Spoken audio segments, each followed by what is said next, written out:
What's the biggest sacrifice you would make for someone you love? Tell us in the comments. Clara Hayes entered the lobby of Hayworth & Sons with a flutter in her stomach that had become almost a constant companion in recent days. The weight of responsibility and the pressure of being at one of New York's top investment firms were nearly palpable, but there was also a peculiar sense of anticipation that went beyond work. Since receiving the job offer, Clara had thrown herself into preparation, reviewing her skills and knowledge to ensure she was ready for the challenge. But now, amid the bustling executives and the strong aroma of coffee, she realized that no amount of emotional preparation seemed enough. As she approached the reception, she took a deep breath and felt that this marble and glass building was more than just her new workplace. It was a symbol of the ascent she had always strived for. The spirit of perseverance that had accompanied her since she was young guided her here, stronger than ever since she lost her father, her greatest career supporter. He had always believed she could go far, and Clara had promised herself she would live up to that expectation. Fulfilling that promise was a huge motivation, but also a weight. After identifying herself at the reception, she was led to Human Resources, where Sarah Collins, the HR manager, greeted her with a warm smile. Sarah, a woman with a calm expression and confident demeanor, guided her on a brief tour of the company, pointing out some of the strategic areas and providing guidance on organizational culture and rules. However, what caught Clara's attention wasn't the explanations about hierarchy or workflow, but how everyone seemed to look at her with a mix of curiosity and even caution. "So you're our new analyst, Clara Hayes," Sarah commented in a friendly tone as they walked toward the elevator. "I'm glad to have someone with your background and experience here. Have you ever worked in such a competitive environment before?" Clara smiled, trying to sound calm. "I've had challenging experiences, but nothing quite like Hayworth & Sons.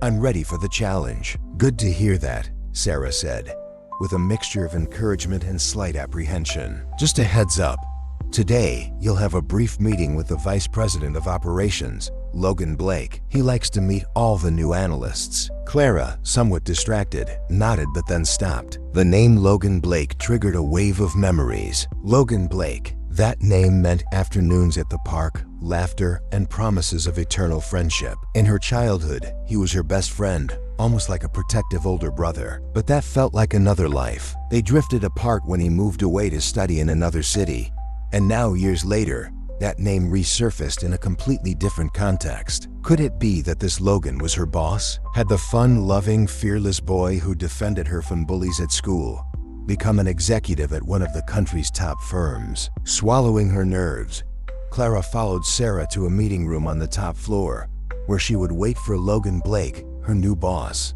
and have the chance to find out if he was indeed the Logan from her childhood. However, there was an unease in her chest, a mix of anticipation and apprehension. Would he recognize her? Would he still remember everything they had shared? When Sarah left her alone in the room, Clara took the moment to gather her thoughts. Sitting at the impeccably arranged conference table, she looked out at the city through the vast glass window that revealed the immensity of New York.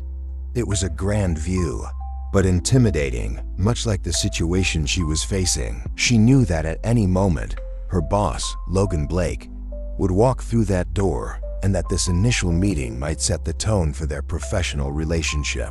Then the door opened, and Clara looked up, holding her breath as the man entered. Logan Blake. But the Logan who appeared before her was completely different from the boy she remembered. Tall, with a serious and cold expression, he had a look that seemed to cut through anyone. His impeccable posture, perfectly fitted suit, and the calculated way he scanned the room indicated a firm, controlled personality. Clara felt the impact of his presence, but also a different weight, the sense of facing the stranger. Logan gave her a quick glance, as if merely cataloging her as another new employee. There was no trace of recognition or warmth in his expression. He seemed to be analyzing the situation with a frightening impassivity, as if she were just another cog in the machine he managed. "Miss Hales, welcome to Hayworth & Sons," he said, in a formal, almost robotic tone. "I hope you're prepared to maintain the performance level we demand here." Clara swallowed, feeling disarmed. She had hoped for at least a hint that he remembered her, something that showed there was still a connection.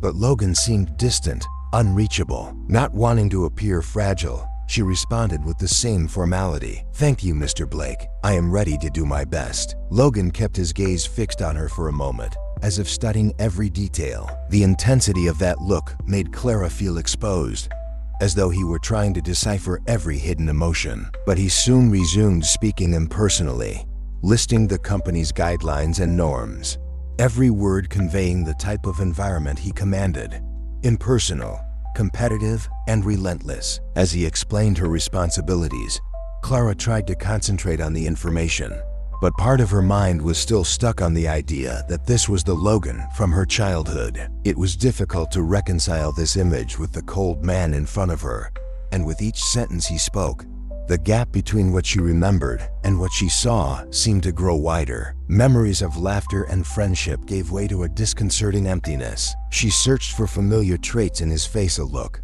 a gesture, something that would reveal the friend from years ago, but he remained closed off, distant. When Logan finished outlining his expectations, he paused, observing her with an expression that revealed nothing. Clara realized that his silence seemed loaded with judgment, as if he were evaluating her ability to absorb all that information in such a short time. "Are we clear then, Miss Hayes?" he asked, raising an eyebrow slightly, as if testing her attention. She nodded, striving to maintain a firm posture.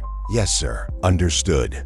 Good. I hope I won't have to repeat anything," he said, with a voice as sharp as his gaze. "I wish you success here, as long as you understand that only the best stay." With a brief nod, he turned and left, without even looking back. Clara remained seated for a few seconds, absorbing the impact of that meeting. She hadn't expected the reunion to be like this: impersonal, distant, even cruel. It was hard to accept that the Logan she remembered seemed completely erased. He hadn't even recognized her, and that left her feeling a mix of disappointment and sadness. As she tried to compose her thoughts, she reflected on what might have led Logan to become this person. Corporate life could be harsh and transformative, but she never imagined that someone like him could change so much as to become unrecognizable. Did he really not remember her?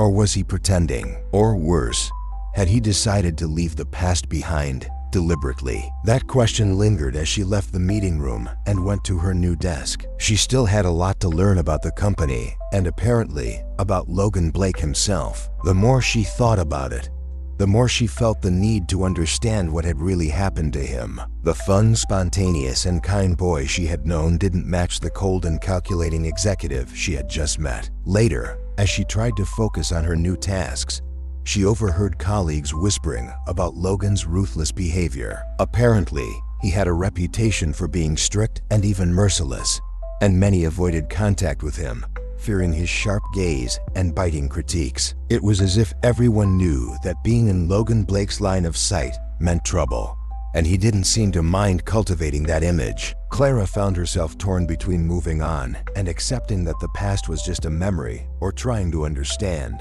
what had happened to Logan.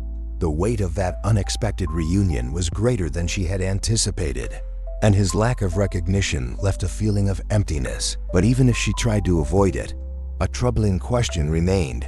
Why had Logan chosen to act as if she were just a stranger? Had he really changed that much, or was he intentionally keeping things professional? Either way, she knew this reunion only marked the beginning of something much deeper than it appeared, and she was certain that, sooner or later, their past and present would collide in an unexpected way. At the end of the day, while watching Logan interact with other executives as formally as he had with her, Clara decided she would try to understand this new reality.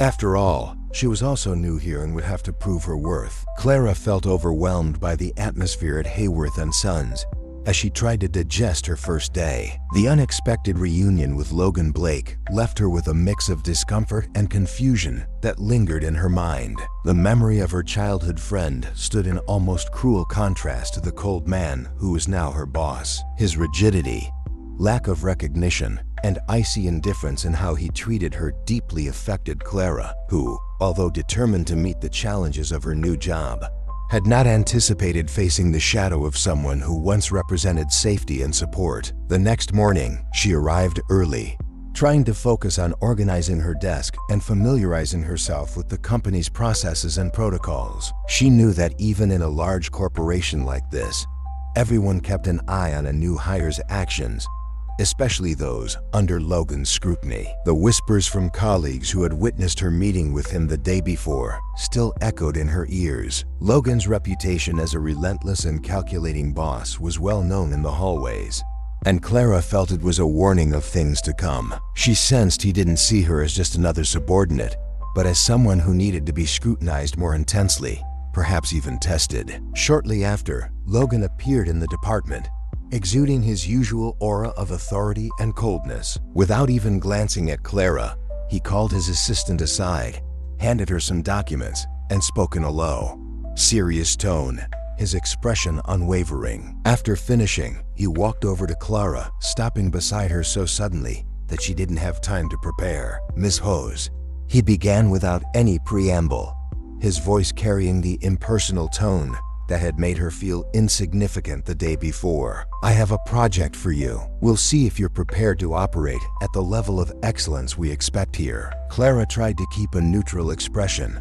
although she felt a stirring of unease. What did he mean by seeing if she was prepared? He seemed keen to remind her that her performance was under scrutiny, and the challenging tone in his voice was unmistakable. Taking a deep breath, she prepared to listen, aware of the curious glances from colleagues around her. Logan handed her a set of folders and continued, his eyes fixed on her. "Here are the financial reports for 3 of our main clients. I need you to prepare a case study for each, identifying potential vulnerabilities and suggesting strategies to mitigate risks in their investment portfolios. The deadline is 1 week." Clara worked to hide her surprise, knowing that this type of task was usually assigned to more experienced analysts who had time to become familiar with the company's culture and data structure. Taking on this project right from the start was both a challenge and a test one she couldn't evade. Logan watched her intently, apparently waiting for a moment of hesitation.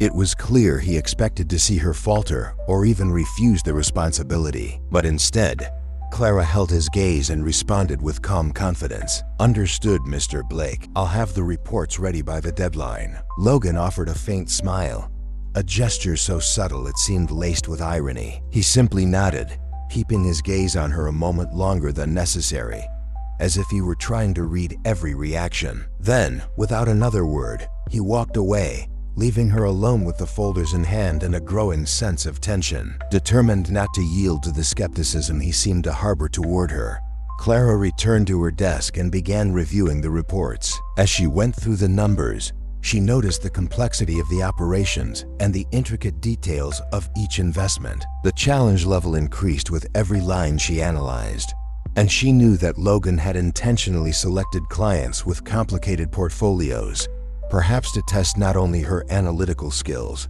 but also her resilience under the kind of pressure he knew would be intense. What intrigued her most, however, was the feeling that Logan was observing her from afar, analyzing her performance, waiting for any hesitation or mistake. Each time Clara took a break for more coffee or water, she felt Logan's discreet gaze following her, as though he were assessing her every step, every movement. He kept his distance, yet his presence was almost tangible, hovering over her persistently. And although she wanted to focus solely on the project, the awareness of his scrutiny kept Clara in a constant state of alertness. The question repeating in her mind was, why was he so intent on testing her limits, on watching her take on a challenge that even more seasoned analysts might avoid? The days passed with Clara deeply engrossed in her work, revising and refining every detail of the reports. Office hours became intense and often solitary. While other analysts and assistants went out for lunch or left at the end of the day, she stayed behind, concentrating, reviewing projections, and devising strategies for each client. She knew any mistake would be noticed, perhaps amplified, and that Logan wouldn't hesitate to criticize her harshly. For this reason, she worked with an almost obsessive intensity, determined not to give him the satisfaction of seeing any sign of weakness. One of those long work nights, Clara was so focused she didn't notice Logan approaching her desk. When she finally looked up, he was standing there, observing her with an inscrutable expression. The surprise made her blink a few times, but she quickly regained her composure. "Are you making good progress, Ms. Hayes?" he asked in a low tone, almost as if they were conspiring. She nodded, unwilling to show any sign of exhaustion, though she was tired. "I'm in the final stages. I have a few details left to adjust, but I believe the material will be ready ahead of schedule." Logan raised an eyebrow, as if in doubt. "Confidence is essential, but I suggest you be concise. I prefer reports that are direct and to the point." Clara worked to maintain a professional smile, resisting the irritation building up inside her. His pressure seemed relentless, and with each interaction, she felt he was looking for a weak spot, a slip that would prove she wasn't up to the job. Despite this, she stood firm, resolved to prove she was capable. The following days were a sequence of long hours and constant challenges, but Clara adapted to the work. Logan's pressure, though uncomfortable, began to feel like part of her routine, a strange motivator that kept her alert and focused. Sometimes she saw him from afar, speaking with other executives or reviewing reports, always maintaining that vigilant look. Every time he passed by, Clara felt her heart race, a blend of anxiety and determination pulsing almost painfully. On the last day of the deadline, she completed the case studies and placed the folders on Logan's desk, feeling immense relief. Finally, she could take a breather. Yet, as she returned to her desk, a sense of anticipation settled over her, as if she knew that this submission wasn't the end, but the beginning of a new stage. Logan would scrutinize every detail of the reports, and she wondered what he would think as he read them, whether he would approve or find something to question her capabilities. The next morning, upon arriving at the office, she found an email from Logan asking her to come to his office. A chill ran down her spine, but after all the work she'd done, she was ready for whatever critique he might offer. Taking a deep breath, she walked down the hallway to his office, mentally preparing herself for the meeting. When she entered, Logan was seated at his desk, flipping through the reports with a serious expression. He didn't look up immediately, allowing the silence to stretch out for a few seconds, creating an almost unbearable tension. Finally, he looked at her, his eyes studying every detail of her expression. "You did thorough work," he began, his tone revealing nothing. "A bit verbose in some sections, but there are no glaring errors." Clara felt a mix of relief and frustration at the comment. Was it a compliment or a veiled critique? He always seemed to find a way to downplay any of her accomplishments, never fully acknowledging her competence. Logan continued, his eyes on the papers. "However, I need you to work on conciseness. This is the kind of analysis we do here. Concise, direct, no embellishments. I want you to rewrite these parts and hand me a finalized version by the end of the day." Clara felt her heart tighten but kept her composure. "Of course, Mr. Blake. I'll make the adjustments and deliver the final version by the deadline." He nodded, dismissing her with a brief gesture. As she left his office, Clara could hardly believe she would have to redo parts of the work she had spent days perfecting, but she wouldn't let him see her discouraged. On the contrary, each word of Logan's critique became fuel, a motivation to prove she was capable, regardless of the obstacles he placed in her way. As Clara returned to her desk after her conversation with Logan, a wave of memories struck her, filling her mind with images of the past and contrasting the protective boy she once knew with the cold, calculating man he had become. Walking through the office, Clara couldn't avoid these fragments of memories that flooded her mind. She and Logan running down the cobbled streets of their hometown, their laughter echoing under the open sky, their conversations about dreams, fears, and adventures that once seemed possible. Logan had been a cornerstone of her childhood, the kind of friend Clara thought she'd carry with her for life. And now, every time she looked at him, it was as if she were trying to find traces of the boy who always knew how to make her laugh and never hesitated to defend her. But the Logan of today seemed unyielding, like an inaccessible wall. He didn't let a single expression or word slip that wasn't entirely professional, confining himself to direct, objective evaluations, as if their connection had been completely erased. It was hard to believe that the change could be so drastic and final. Clara had always imagined that if they ever met again, they would share a moment of connection and nostalgia, laugh about childhood pranks, and remember the promises they had made to each other. However, That expectation was becoming more distant with each interaction, and each encounter with him only reinforced the gap that had grown between them. Sitting at her desk, eyes fixed on her computer screen, Clara could barely focus on the spreadsheets in front of her. The image of Logan, so serious and expressionless, seemed engraved in her mind. She remembered how protective he had been, how he took on the responsibility of defending her, always ensuring that she was safe and shielded from any threats. She recalled a day when some older boys teased her at school, and Logan was the one who defended her. He stood by her side, firmly holding her hand, and when the boys laughed, he placed himself between her and them, willing to do whatever it took to keep Clara safe. Clara couldn't help but smile sadly at the memory, recalling the way Logan had looked at her afterward, with a determined glint in his eyes. He told her that she should never let anyone underestimate her, that she was strong, and that he would always be there whenever she needed him. Those words had left a lasting impression on her. Now, however, it seemed that all he wanted was to keep her at a distance, away from any hint of emotion or connection that might remind them of their past. Determined to try to reconnect with the Logan she once knew, Clara resolved to make an attempt.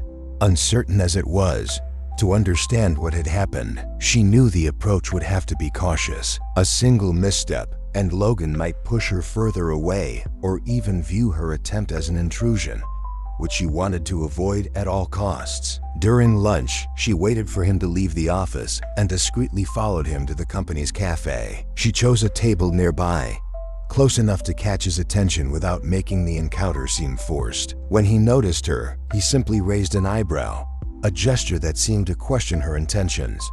"Ms. Hayes," he greeted her in a professional tone, revealing no trace of familiarity, though he clearly noticed her approach. She took a deep breath, carefully choosing her words. "Logan, I mean Mr. Blake, I was wondering if we could talk about something other than work." He seemed surprised, a rare reaction. Clara noticed a slight narrowing of his eyes, a brief expression of confusion that he quickly controlled. He sat at the table in silence, watching her, but his posture remained rigid and distant, as if already prepared to deflect any personal topics. "Clara," he finally said, in a low but firm tone. It was the first time since their reunion that he used her first name. For a brief moment, she thought she saw a flicker of hesitation, a vulnerability hidden beneath layers of indifference. She seized the opportunity. "I was wondering, do you remember us? How we were as kids?" she asked, trying not to sound overly emotional, but feeling the weight of uncertainty in her voice. Clara knew his answer could be the final barrier between their past and present, and she braced herself for whatever his reaction might be. Logan looked away for a moment, but quickly regained his composure. "That was a long time ago, Miss Hayes. People change, follow different paths.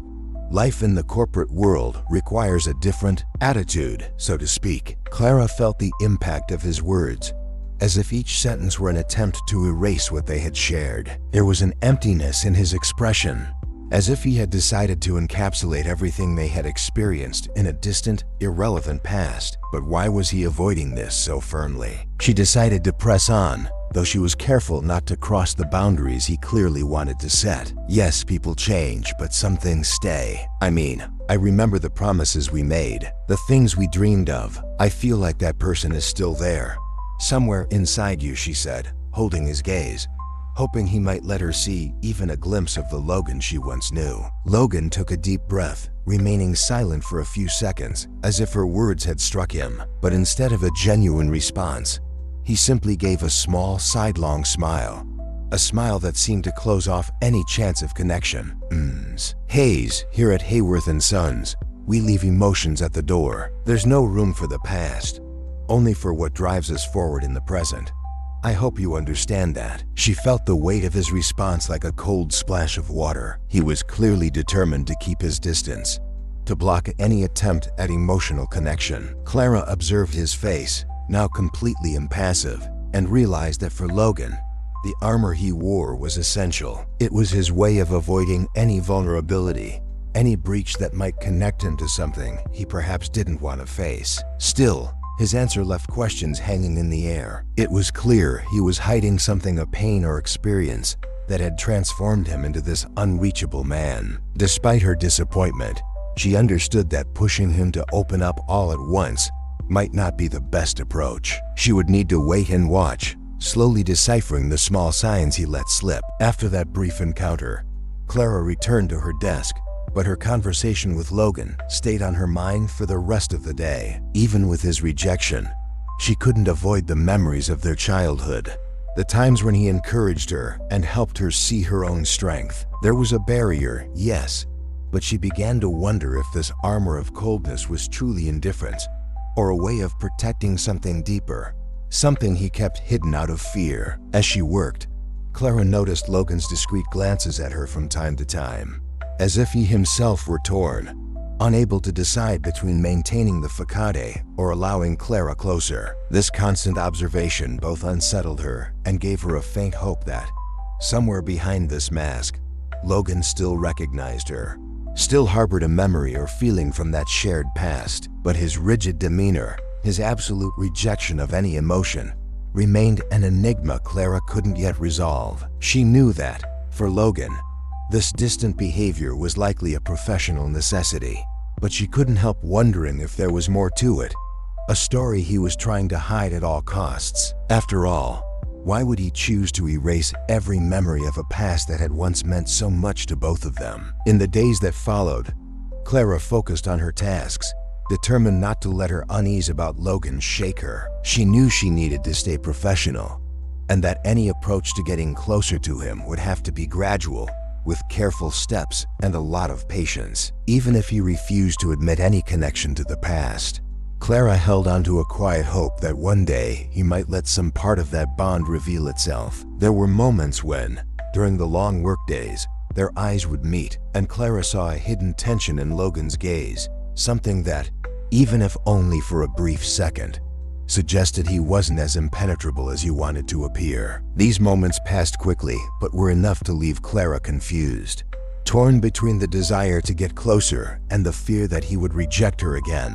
She realized that, to reach any trace of the Logan she had known, she would perhaps need to be patient and find ways to show him that, despite the transformations they had both undergone, she still saw him, still recognized him. She decided she wouldn't give up so easily. After all, despite everything, she believed the boy who had promised to protect her was still there, waiting for the right moment to reveal himself. With this in mind, Clara began observing Logan's behaviors, the subtle ways he interacted with others, and even the moments when he seemed to allow a small vulnerability around him. She believed that, sooner or later, she would uncover what had happened to transform that protective boy into a cold and calculating man. The following days were filled with Clara's almost obsessive dedication to her initial project. Every number, every line of analysis, every projection was reviewed and refined until there was no doubt that her work was exemplary. She was determined to exceed expectations, to prove she could handle the challenges Logan imposed. Despite his cold demeanor and evasive responses about their past, he seemed determined to keep her at a distance, but Clara refused to let that barrier hinder her performance. If he wanted to test her, she was ready to pass with flying colors and perhaps glimpse a bit of admiration in his gaze, something that might remind her of the old Logan.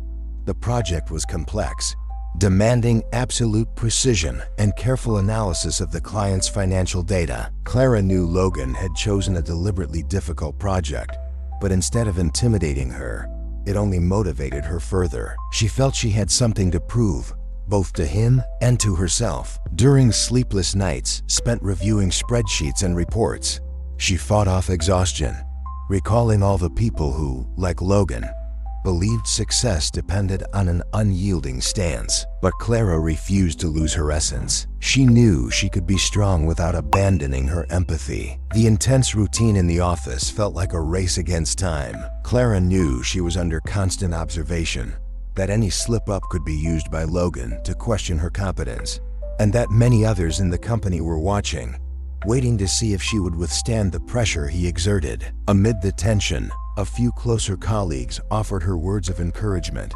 while others kept their distance, perhaps wary of being associated with someone under Logan's scrutiny. But Clara remained focused, determined to face the stares and complete the project with the quality he demanded. Finally, the deadline arrived. With her detailed presentation in hand, Clara headed to Logan's office, where he awaited her with the same impassive expression as always, as if already prepared to find flaws in her work. As she handed him the reports, Clara tried to control any trace of nervousness. She wanted him to know that she had risen to the challenge and, despite the pressure, had delivered excellence. Logan leafed through the documents slowly, his eyes scanning each detail with a precision that seemed to search for any mistake, no matter how minor.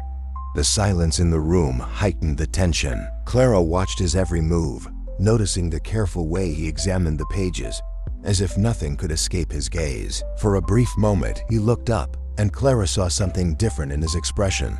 A faint trace of surprise, almost imperceptible, but enough to spark a glimmer of hope. That look hadn't gone unnoticed, and for a moment, she felt she had reached a part of him he tried to hide. But the impression lasted only a second. Logan quickly closed the report and returned to his rigid posture, as if regaining complete control. "The work is adequate," he said in a cold, calculated tone. "You managed to capture the essential points and made some interesting observations." Clara waited, her heart racing slightly at hearing the indirect praise. Despite his controlled tone, there was something in his assessment that suggested she had indeed exceeded his expectations. Yet, as much as she felt pleased, part of her longed for more or less reserved reaction, perhaps a word that discreetly showed some trace of the friend she once knew. But Logan seemed determined not to give her that satisfaction. "However, I suggest you be more concise in some sections of the analysis," he continued. "Precision is essential, but so is objectivity. Not all directors will have the patience for such detailed reviews." Clara nodded, concealing a hint of disappointment. His comment seemed purposefully detached, as if he were avoiding any sign of genuine praise. But she wasn't going to let that affect her. She knew the work she had delivered met his standards, and that brief look of surprise, though subtle, confirmed that Logan, on some level, recognized her effort. After the meeting, Clara returned to her desk feeling satisfied, though still reflecting on Logan's indifference. The project had been an opportunity to prove her ability, and no matter how much he tried to maintain his aloofness, she knew she had managed to challenge him in some way, perhaps even leaving him without grounds for harsh criticism. From that moment, Clara felt a renewed determination building within her. She knew Logan was a complex man, guarded by a cold exterior for some reason. But if he thought that would discourage her, he was mistaken. Clara would become someone he had to respect, someone who, in some way, might be able to penetrate the barrier he had built around himself. The days that followed brought a different atmosphere for Clara.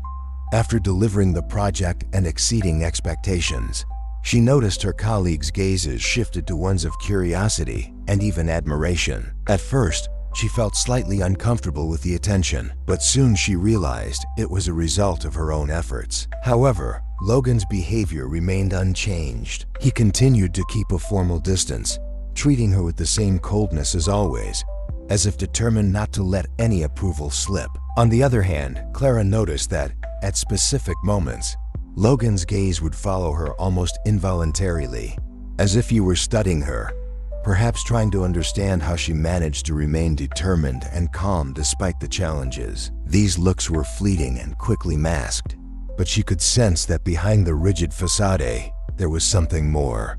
A mixture of curiosity and admiration that he tried hard to hide. Despite the satisfaction of having achieved a small victory, Clara still felt there was much to uncover about Logan. She knew he wasn't just the demanding, cold boss he appeared to be. There was a hidden layer, something he guarded closely, and she sensed that, for some reason, he resisted allowing her to get closer. It was as if he were determined to keep any memory of the past buried, as though those memories were too dangerous to resurface. Yet, part of her believed he wasn't indifferent to her small victory. No matter how he tried to hide it, Logan was not entirely immune to her efforts. In every meeting, she noticed he paid close attention to her observations, and though he didn't verbalize it, he seemed to acknowledge her abilities silently. This perception gave Clara a sense of progress, even if slow and almost imperceptible, but enough to keep her determination alive. One afternoon, while Clara was reviewing some documents, she heard Logan's voice in the background, speaking with a group of executives. She pretended to concentrate on her work, but stayed alert to the conversation. He was discussing a new strategic approach for an important client, and his tone was firm, confident, almost authoritative. There was an unshakable confidence in his voice, something Clara had never heard before. Even with his calculating demeanor, there were moments when Logan seemed to shine, as if the corporate environment was where he truly felt in control. Shortly afterward, as he moved away from the group and returned to his office, Clara couldn't resist the impulse to follow him without really having a concrete reason. She knocked on the door and, upon hearing permission to enter, saw Logan watching her with an inquisitive look, as if trying to anticipate the reason for her visit. Blake, she began, feeling slightly uncertain but determined to carry the conversation forward. I just wanted to thank you for giving me the chance to work on that project. It was a challenge, but also an opportunity. He seemed surprised by her sincerity, as if unaccustomed to receiving gratitude for something he considered merely a duty. For a brief instant, Logan's face softened, but he quickly returned to his rigid posture. I did what any manager would, he replied practically. What matters here are the results. Clara hesitated, but encouraged by that brief moment of softness, decided to continue. But it's important for me to know that, in some way, I'm being recognized. Logan observed her for a moment, as if weighing her words, unsure how to respond. He seemed caught between the formal persona he had adopted and the urge to say something more personal. But in the end, he remained silent. Clara realized that, despite her efforts, Logan still wasn't ready to let down any part of his wall of indifference. She left his office with mixed feelings, knowing her small victory was something he respected, but that, for now, he preferred not to show it. Still, that brief look of surprise and admiration had been enough for Clara to realize that, in some way, her presence was beginning to affect him. With this thought in mind, she returned to her work, determined to keep facing every challenge he placed in her path. On Monday morning, an important meeting was scheduled to review the strategy for one of Hayworth & Sons' oldest and most influential clients, a major tech company relying on Logan's team's analysis to plan its next expansions. Feeling the weight of responsibility, Clara arrived early to the conference room, prepared with her detailed reports and notes. She had dedicated her weekend to understanding the nuances of the client and anticipating any potential issues that Logan, always demanding, might raise. After all, she wanted to avoid any criticism that could cast doubt on her commitment. Senior directors began to arrive shortly after, taking their seats around the table and quietly discussing the project's next steps. Clara sat closer to the end, understanding that her position as a junior analyst implied she should observe and absorb as much as possible. Still, she knew she needed to be ready for any opportunity to contribute. A few minutes later, Logan entered the room. His presence immediately brought about a respectful, almost tense silence as he signaled for the meeting to begin. Logan wasted no time laying out his plan, which was centered on an aggressive strategy to diversify the client's investments into new technology sectors. He outlined the idea with precision and confidence, his argument solid, his approach logical, practical, and direct. But as Clara listened and mentally analyzed each point, she noticed certain weaknesses in Logan's proposal that left her uneasy. Although the numbers he presented initially appeared promising, they didn't account for some market trends Clara had identified as potentially problematic. She hesitated. She knew she was just a new analyst, and it wasn't her role, theoretically, to question a well-founded decision from her boss, especially not Logan, whose authority was practically untouchable. However, as Logan continued to lay out his plan and the directors appeared to agree, Clara felt a growing urge to speak up. She took a deep breath, trying to steady her nerves, and quickly assessed the potential consequences of her intervention. This would be her first time standing against him in public, in a situation that demanded confidence and well-founded arguments, not mere impressions. Logan finished his explanation and, looking pleased and self-assured, opened the floor for questions. Clara noted the prolonged silence, typical of his meetings, where most people preferred not to speak to avoid friction. But instead of following everyone's example, Clara decided to seize the moment to defend her perspective. She raised her hand, drawing the attention of everyone in the room, Blake, she began, trying to keep her tone steady, even though she felt a slight tremor of uncertainty in her voice. I agree that diversifying the portfolio is essential for the client's growth, but I'd like to question a few points regarding the sector you suggested for expansion. Logan's expression shifted slightly, somewhere between surprise and expectation, as he looked at her in silence, waiting for her to continue. The other directors also turned their attention to her, and Clara felt the weight of each gaze, observing her courage to challenge her boss's proposal. I conducted an analysis of market trends and noticed that the stability of returns in the health tech sector, which you proposed, has been impacted by regulatory issues, Clara explained, her confidence growing. There are studies indicating a retraction in investment, especially after recent changes in public funding policies for these companies. I believe this instability could pose a significant risk to our client. Perhaps we should consider safer alternatives in the short term. Logan kept his gaze fixed on her, his expression inscrutable, making Clara question whether she had made a mistake by voicing her opinion. The prolonged silence created palpable tension in the room, as the other directors exchanged surprised glances. It was rare for anyone to have the courage to contradict Logan, and rarer still for someone to do so directly and with solid reasoning. So he finally said, his voice colder and more calculated than usual, "You believe that the proposed path, carefully analyzed by myself and the directors, isn't suitable for the client?" Logan's tone carried a mix of challenge and irritation, a kind of veiled provocation, as if expecting Clara to back down and admit that her comment was premature. Clara felt the heat of the tension, but she refused to look away. She knew that if she showed any hesitation now, she would lose her credibility. "Yes, sir," she replied firmly. "With all due respect, I believe the risks in this particular sector are too high for the strategy the client is seeking, which prioritizes long-term stability and security. A more cautious approach might yield better results for them." The room remained in an uncomfortable silence. The directors watched, some with curiosity, others with subtle smiles of approval. Many of them had never seen anyone confront Logan so confidently, much less a new analyst. Logan, however, continued to stare at her, his gaze sharp, his lips pressed into a rigid line. It was clear he felt challenged, and the coldness in his expression indicated he didn't appreciate being questioned publicly. "Very well, Miss Hayes," he said finally, each word laden with tension. "It's commendable that you conducted such a detailed analysis, but I'd like to remind you that this plan wasn't created without careful consideration. We've evaluated several factors you may not have considered. Diversification is critical during periods of market downturn, and the health tech sector has medium-term growth potential that could benefit the client in the long run." Clara knew Logan was trying to assert his position and, at the same time, intimidate her, but she was determined to hold her ground. Observing his expression, she realized that her words had impacted him more than he let on. Logan appeared both irritated and strangely intrigued, as if he hadn't expected anyone to dare challenge him with well-supported, solid arguments. "I understand your perspective, Mr.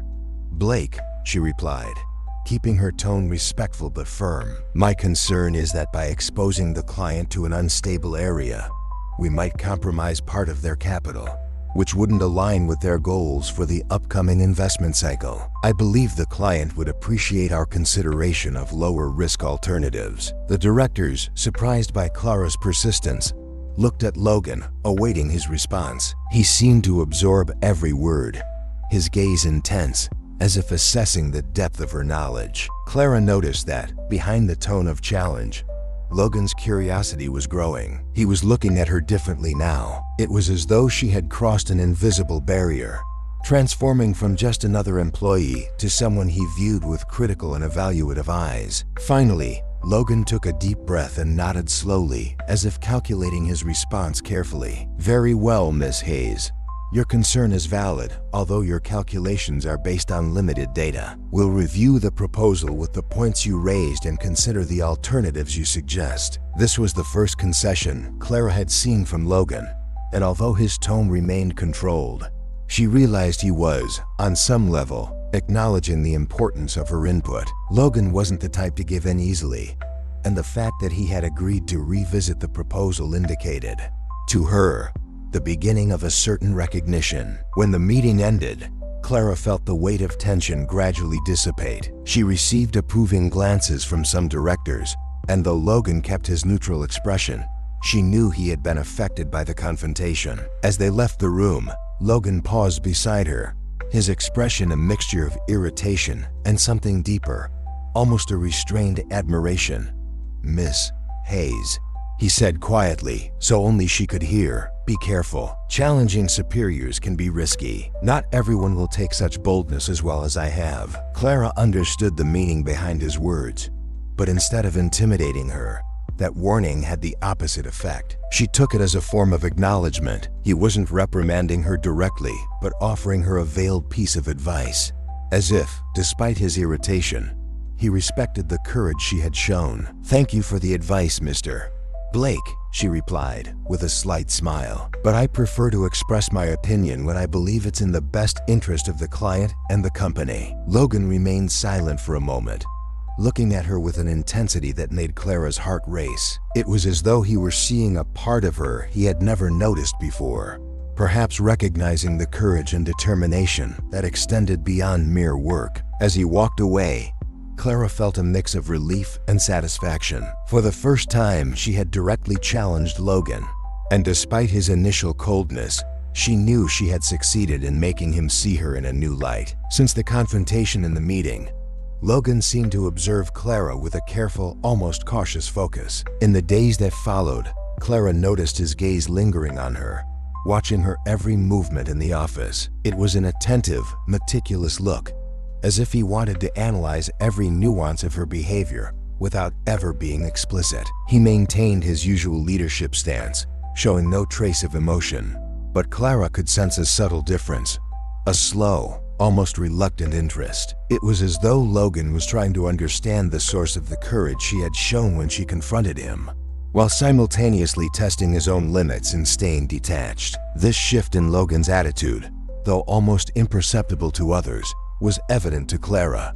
In smaller meetings, she felt his gaze on her with a veiled intensity, challenging her to remain calm, knowing that any misstep could be an excuse for even harsher criticism. Yet, amid his meticulous attention, Clara noted an occasional expression that seemed to go beyond professional analysis. It was as if he were searching for something more than efficiency and results, something he might not be ready to acknowledge. It was almost a silent inspection, as though he were trying to decipher the essence of who she truly was. This type of interaction affected her in unexpected ways. Clara was determined to stay focused on her work and not get distracted by Logan's attention, but it was impossible to ignore the magnetism of that constant tension between them. She tried to concentrate on her tasks, but deep down, she found herself wanting to understand what was behind his cold exterior. The distance he maintained, despite his growing interest, seemed like a mystery, as if he was consciously resisting any deeper connection, yet unable to ignore entirely what she represented. A few weeks later, an important corporate event was held, a gala dinner celebrating the company's achievement of certain goals. It was an opportunity for employees to interact more casually with executives and directors. Clara felt a bit nervous, aware that it was an occasion where everyone would pay attention to her interactions and behavior, especially after her recent confrontation with Logan. She chose an elegant but understated dress and arrived with the goal of blending in with her colleagues, avoiding drawing more attention than necessary. However, upon entering the hall and seeing Logan conversing with some directors in a corner, she felt her heart race. He looked impeccable in a suit that accentuated his composed, controlled posture. He seemed perfectly at ease in that luxurious environment, conversing with confidence and a lightness he rarely displayed at the office. As he moved around the room, greeting executives and waving at acquaintances, Clara found herself curiously drawn to that image of self-sufficiency he projected, though she knew there was something beyond that polished facade. As the night progressed, Clara tried to stay close to her colleagues, laughing and chatting casually. Yet she could feel Logan's gaze on her from time to time. He always seemed to look away whenever she caught his eye, But there was a subtle tension lingering between them, an invisible energy Clara couldn't ignore. With every exchanged glance, there was silent communication, as though both were testing how far they could go without ever getting too close. At one point, Clara decided to grab a drink and stepped away from the crowd. That was when she noticed Logan approaching her, discreet yet intentional. He stopped at a respectable distance, with an expression that combined curiosity and what she almost interpreted as a challenge. "Miss Hayes." He greeted her, using his usual tone, but there was a glint in his eyes that she couldn't entirely decipher. It was as though the simple act of speaking to her there, in the middle of so many people, had an intention beyond what it seemed. Clara held her composure but couldn't help a slight smile. "Mr. Blake, enjoying the evening?" He nodded, keeping his eyes fixed on her in a way that made her feel exposed, as if he were examining every detail of her expression and posture. Logan seemed different from the rigid figure at the office. Here, in this more casual setting, there was something relaxed in his demeanor, though he still projected the same sense of absolute control. "It's an interesting event, at least to observe how people behave outside the formal environment," he commented, and the way he looked at her made it clear he was observing her in particular. She realized he was studying her, perhaps trying to understand how this young analyst, who had dared to challenge him, behaved outside the confines of the office. But Clara knew the best way to deal with him was to respond on equal footing, with the same calm calculation. "I'd say the work environment reveals more about people, don't you think? After all, it's there that everyone has to face challenges and deal with pressure," Clara said, observing him directly. Logan gave a slight smile, almost imperceptible, but she noticed it immediately. "You're more perceptive than most, Miss Hayes." Clara felt a quiet satisfaction at that subtle acknowledgement, though he seemed reluctant to make it sound like a compliment. Their conversation carried an unspoken tension, a subtext that made clear the tension that had existed since their confrontation. It was as if, in that moment, he was allowing himself to lower his guard slightly, though not enough to permit a deeper connection. She looked at him for a moment, trying to find traces of the boy she had known, and, for a brief moment, she thought she saw it there, beneath the layer of rigid control. Their conversation was brief, but loaded with hidden meanings. After that short dialogue, Logan moved away, returning to the group of executives waiting for him. Clara watched him for a moment, trying to make sense of the mix of emotions she felt. Despite the coldness with which he treated her at work, there was an almost magnetic energy between them, a silent tension Clara couldn't ignore. She felt torn between the curiosity to discover who he really was now and the fear that it might be a lost cause. As she watched Logan interact with others, Clara felt a peculiar sensation. It was as if in that brief moment of exchanged glances, he had somehow acknowledged the bond they once shared. Not verbally, but on an almost unconscious level. There was something in his gaze that seemed to remember her, to recognize the closeness they had once shared. Clara didn't know what to do with this realization. The man Logan was now seen to resist any vulnerability, any trace of affection. As the night went on, Clara tried to distance herself from these thoughts, focusing on enjoying the event and connecting with her colleagues. But she felt, somehow, that something had changed between them. After that event, Logan's glances seemed even more frequent, and she noticed an attention from him that went beyond what was usually afforded to an ordinary analyst. He continued to watch her, as if still trying to decipher her determination, though Clara also realized that, gradually, he seemed to be lowering his own defenses. In the days that followed, she noticed Logan watching her with an almost reflective expression, as if questioning why, despite so many confrontations, she continued to defy his expectations and stand firm. His posture remained unchanged. He continued to be direct and formal, but there was a lightness in some of his comments and evaluations that Clara perceived as a subtle shift. He seemed more willing to listen to her ideas, even though he sometimes tried to maintain the rigidity he usually displayed.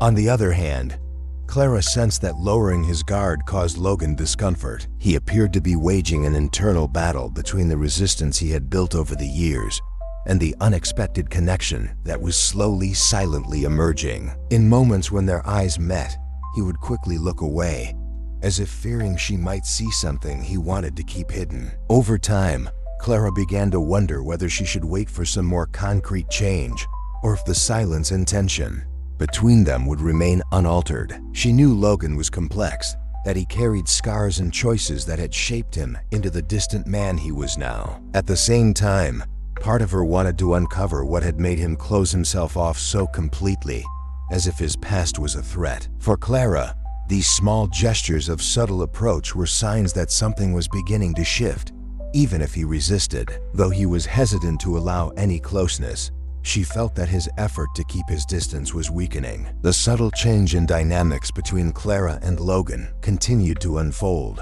entangling them in a web of restrained gestures, meaningful glances, and careful conversations. Logan remained distant and formal in public, yet Clara gradually realized he was treating her differently, albeit in a discreet way that would be nearly imperceptible to anyone else. In the days following the company event, unexpected moments of camaraderie began to emerge between them, small lapses of ease that hinted at something more. Their professional interactions softened, colored by a connection neither seemed willing to admit yet, though it was undeniably present, quiet and reserved. One afternoon, after most employees had left, Clara was still working through a complicated report when she heard familiar footsteps. Looking up, she saw Logan standing in the doorway, watching her with veiled interest. His expression was neutral, but his posture held a lightness that contrasted with his usual rigor and seriousness. "It's late, Ms. Hayes. I didn't expect to find you here," he remarked, his voice softer than usual, surprising her with its less formal tone. Clara smiled, leaning back slightly in her chair. "I could say the same about you, Mr. Blake, but I suppose we're both a bit stubborn about work." He gave a faint smile, so subtle it seemed almost unintentional, a reflex of ease he hadn't planned to show. Entering the room, Logan closed the door and leaned against the table beside her, as if allowing himself a moment of closeness, a rare lapse in his usual guarded demeanor that only they would understand. "You know, Clara, I didn't expect to see you again like this," he said, and she noticed he had called her by her first name, something he rarely did. There was something in the way he said her name that made her heart quicken, as if he had briefly lowered his guard. His voice carried a warmth Clara hadn't anticipated. Sensing that this moment was a rare opportunity, she dared to ask a question she had long wanted to, though she feared his reaction. "So you remember?" she asked, looking at him with a gaze filled with curiosity and nostalgia. "Do you remember how we were before all this?" Logan hesitated, his eyes drifting to an undefined point as if searching for a distant memory. He seemed to wrestle with himself, and Clara realized this was delicate territory for him. But then, to her surprise, Logan nodded slowly, a hint of melancholy in his eyes. "Yes, I remember," he replied, his voice barely audible but laden with meaning. "Those were good times. Maybe the simplest I've ever had." She absorbed each word, understanding their significance. He was allowing her a glimpse into the past, a window into memories that seemed to bring both warmth and pain. His expression was a mix of nostalgia and resistance, as if admitting this was a risk. "Logan, what happened?" Clara ventured, her voice gentle and cautious. "We were friends, inseparable. And then, you changed so much. What was it that—" He interrupted her before she could finish, shaking his head slightly, his expression closing off again. "It's not a simple story, Clara. Some things change people, and maybe some changes aren't easy to understand." She respected the silence he imposed, but the way he spoke intrigued her. Without revealing details, Logan hinted at changes that had been painful, scars he hid behind his cold exterior. The man he had become seemed shaped by experiences he didn't wish to share, but perhaps was slowly ready to let show. Clara wanted him to know she was there, ready to listen, but she understood she had to respect the boundary he had drawn. In the days that followed, Clara and Logan maintained that subtle communication, a friendship they both seemed intent on hiding from the rest of the office. During work hours, they exchanged few words, maintaining a facade of strict professionalism. But there was a new understanding between them. Gestures and glances conveyed what words avoided. They both knew that, on some level, They were growing closer.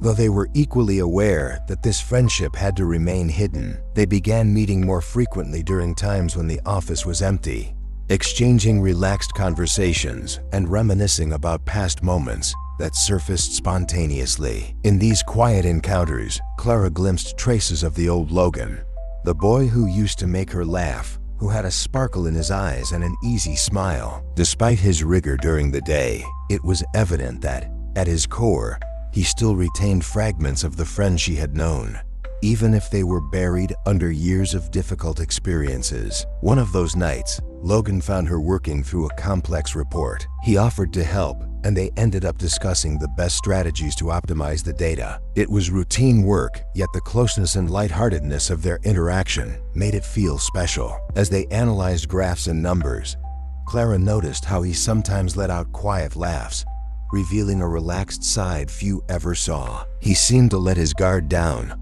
allowing her to see something more genuine and less calculated. For a moment, their laughter faded, and Logan looked at her differently, his eyes reflecting a mix of admiration and gratitude. It was as if, for that brief second, he had forgotten the weight of his responsibilities and the walls he had built around himself. "You know, Clara," he said, his voice carrying an unusual softness, "you remind me of what it's like to just be myself." Clara felt the impact of his words and realized the depth of their meaning. There was something he seemed to have lost, something he associated with the past they had shared, and the fact that he admitted this made it clear that, despite everything, Logan still held a strong connection to the version of himself that existed before the changes. She moved a little closer to him, her gaze filled with understanding and empathy. She wanted him to know that, regardless of the choices and paths they had taken, she would always see the boy she once knew in him.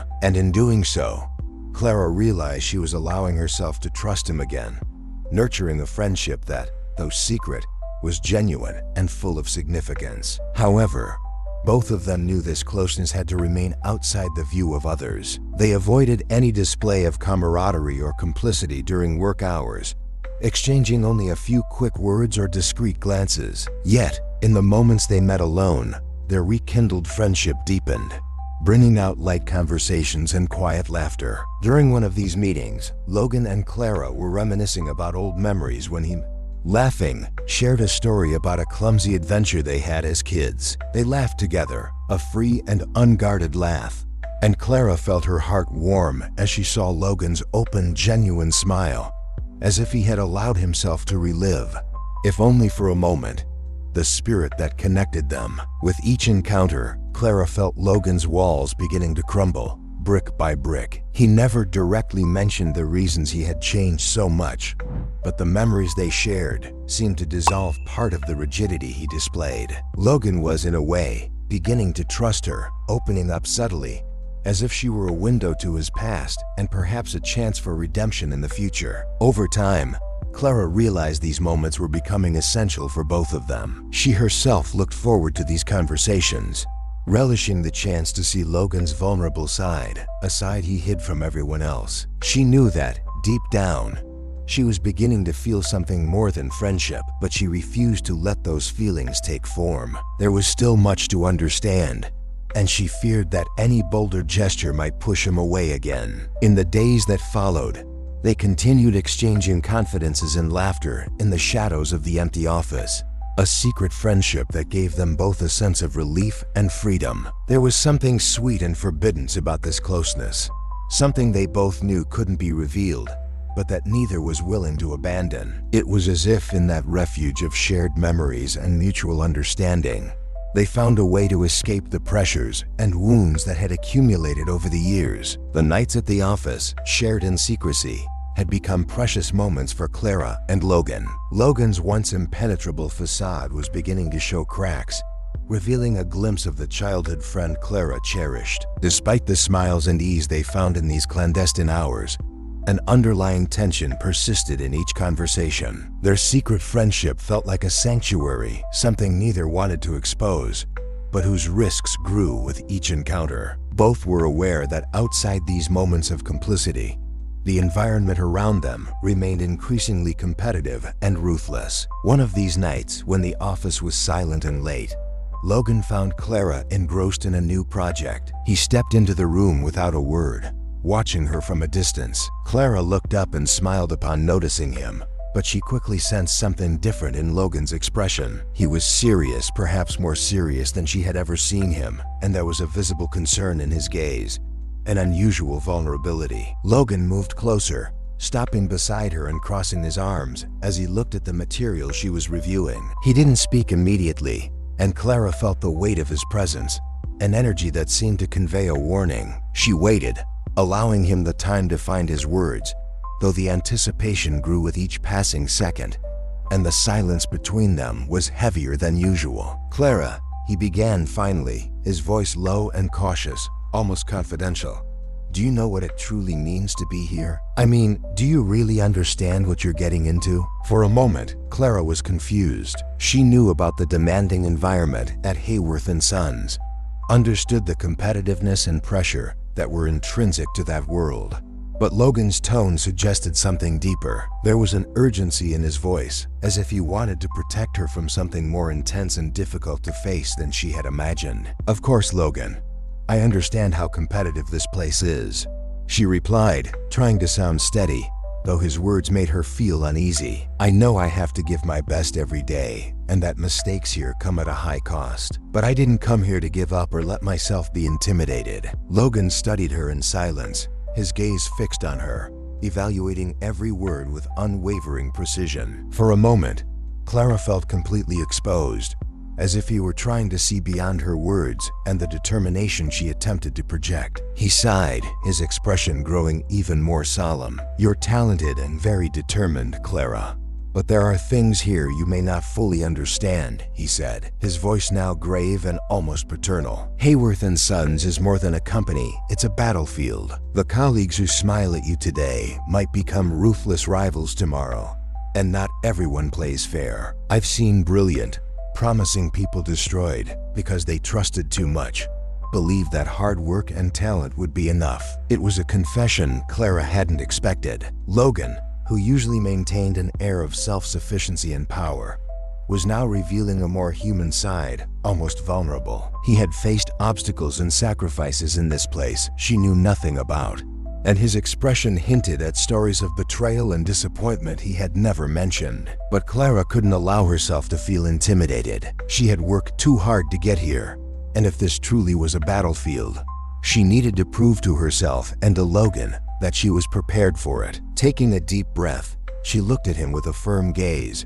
her voice steady and resolute. "Logan, I understand the risks, and I'm not saying it'll be easy, but I'm not afraid. I'm not the girl you once knew. I know there are people here willing to trample others to get what they want, but I also know I can handle whatever challenges come my way. I won't give up just because it's difficult." Logan's brow furrowed, and Clara noticed a glimmer in his eyes, a mix of surprise and restrained admiration. It was clear he hadn't expected such a response. Perhaps on some level, he'd thought she might back down, preferring to avoid the dangers of an environment where alliances were fragile and power was fleeting. But her firm response seemed to disarm him, as if, for the first time, he saw not just a friend from his past, but a strong woman capable of enduring any hardship. "I see," he replied at last, his voice carrying a hint of hesitation. "But know this, the more determined you are, the more attention you'll attract from those who may not like it. Success here has a price, Clara.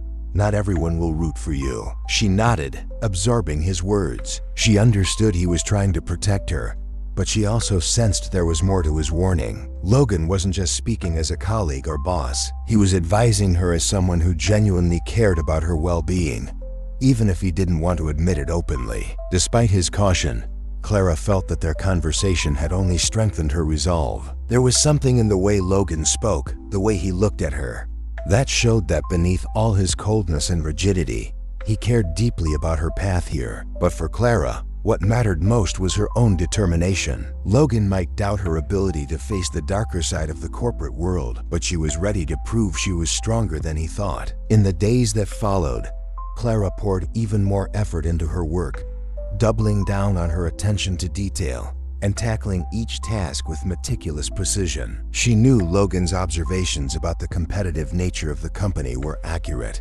and she was beginning to understand what he meant. Subtle comments and actions from more experienced colleagues, slight hints of condescension, or even insinuations that she might have had help in achieving her successes, indicated that her growth was already causing discomfort for some. But instead of discouraging her, this only fueled her determination. Logan, meanwhile, seemed to monitor her progress more closely, perhaps more than any other director would for a subordinate. In the corridors, in meetings, Clara noticed his attentive gaze, watching her with a restrained intensity. He observed her not with coldness, but with something deeper, a mix of pride and a silent concern he never verbalized. Perhaps, on some level, he was beginning to realize that she truly intended to stand firm, no matter the obstacles. One particularly busy afternoon, Clara was about to submit a critical report for a significant client of the firm. The stakes were high, and any error would be grounds for criticism. But even under pressure,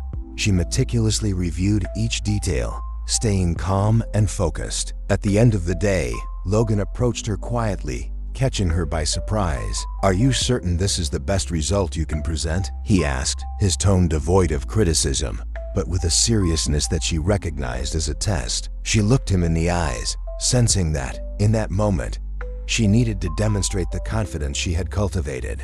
"Yes, I've ensured everything meets the highest standards." Logan nodded, and something in his expression seemed to relax, as though he were satisfied with her response. Yet, he still seemed worried, and Clara noticed the subtle tension in his stance. "I'll never intervene directly, Clara, but be prepared to face consequences beyond your control. The higher you rise, the harder the fall. Competition here is fierce, and many won't tolerate your success. Are you prepared to deal with that?" Clara felt the intensity of his words, understanding that Logan, more than ever, was trying to warn her about the realities of this world. But instead of fear, she felt an even greater confidence in her decision. "Yes, Logan, I'm ready to face whatever comes. No matter how difficult it gets, I won't give up." Logan regarded her in silence for a long moment, his eyes showing a mix of respect and something else she couldn't fully identify. He seemed to absorb her response with unusual gravity,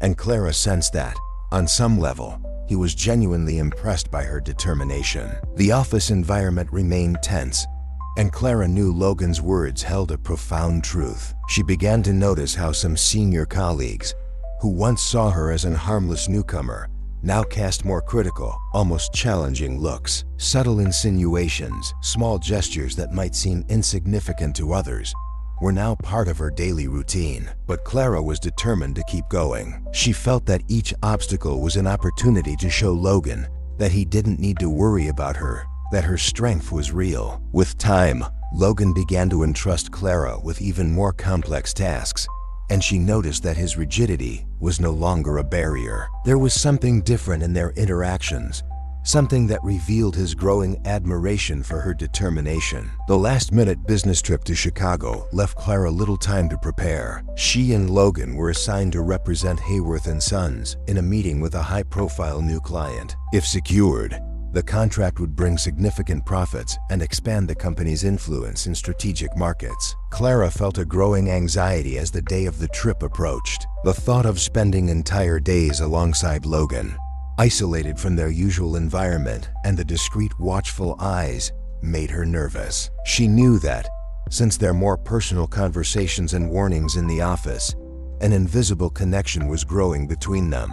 Something she couldn't quite define but felt in every shared glance. On the plane, they sat side by side, and though they focused on reviewing their presentation strategies, the physical closeness seemed to make them more aware of each other. Every movement felt charged with a subtle energy that, though discreet, was impossible to ignore. Logan, as always, maintained an impeccable posture and a measured gaze, but Clara noticed that, now and then, he looked away from his laptop screen to glance at her, as if trying to gauge her reaction or perhaps see if she felt the same effect of their proximity. After the long journey and the welcome dinner with the client, both were exhausted. When they returned to the hotel, Clara was preparing to say goodnight and head to her room, but Logan surprised her by calling her back, his tone softer than usual. "Clara," he began, hesitating for a brief second, as though weighing each word before speaking. "We have a lot to do tomorrow, but I thought we might review a few points of the presentation before calling it a night." She nodded, trying to control the nervousness she felt at hearing him say her name so naturally and intimately. She sensed that there was something more to the conversation, something beyond work, but chose not to analyze it. Agreeing, she followed him to the hotel lounge, where they found a more secluded spot, away from the bustle of other guests. Logan opened his laptop but seemed more inclined to talk than to actually go over the material. They discussed some ideas, exchanged suggestions, and as time passed, Clara felt the conversation drifting from their usual formality. At one point, Logan allowed himself to really laugh, a sound that lit up his face in a way Clara rarely saw. This relaxed, unguarded side of him reminded her of the Logan she had known in childhood, the friend who shared easy laughs and made spontaneous promises. Gradually, the conversation turned personal. Logan asked about her family, a topic he usually avoided, and Clara responded,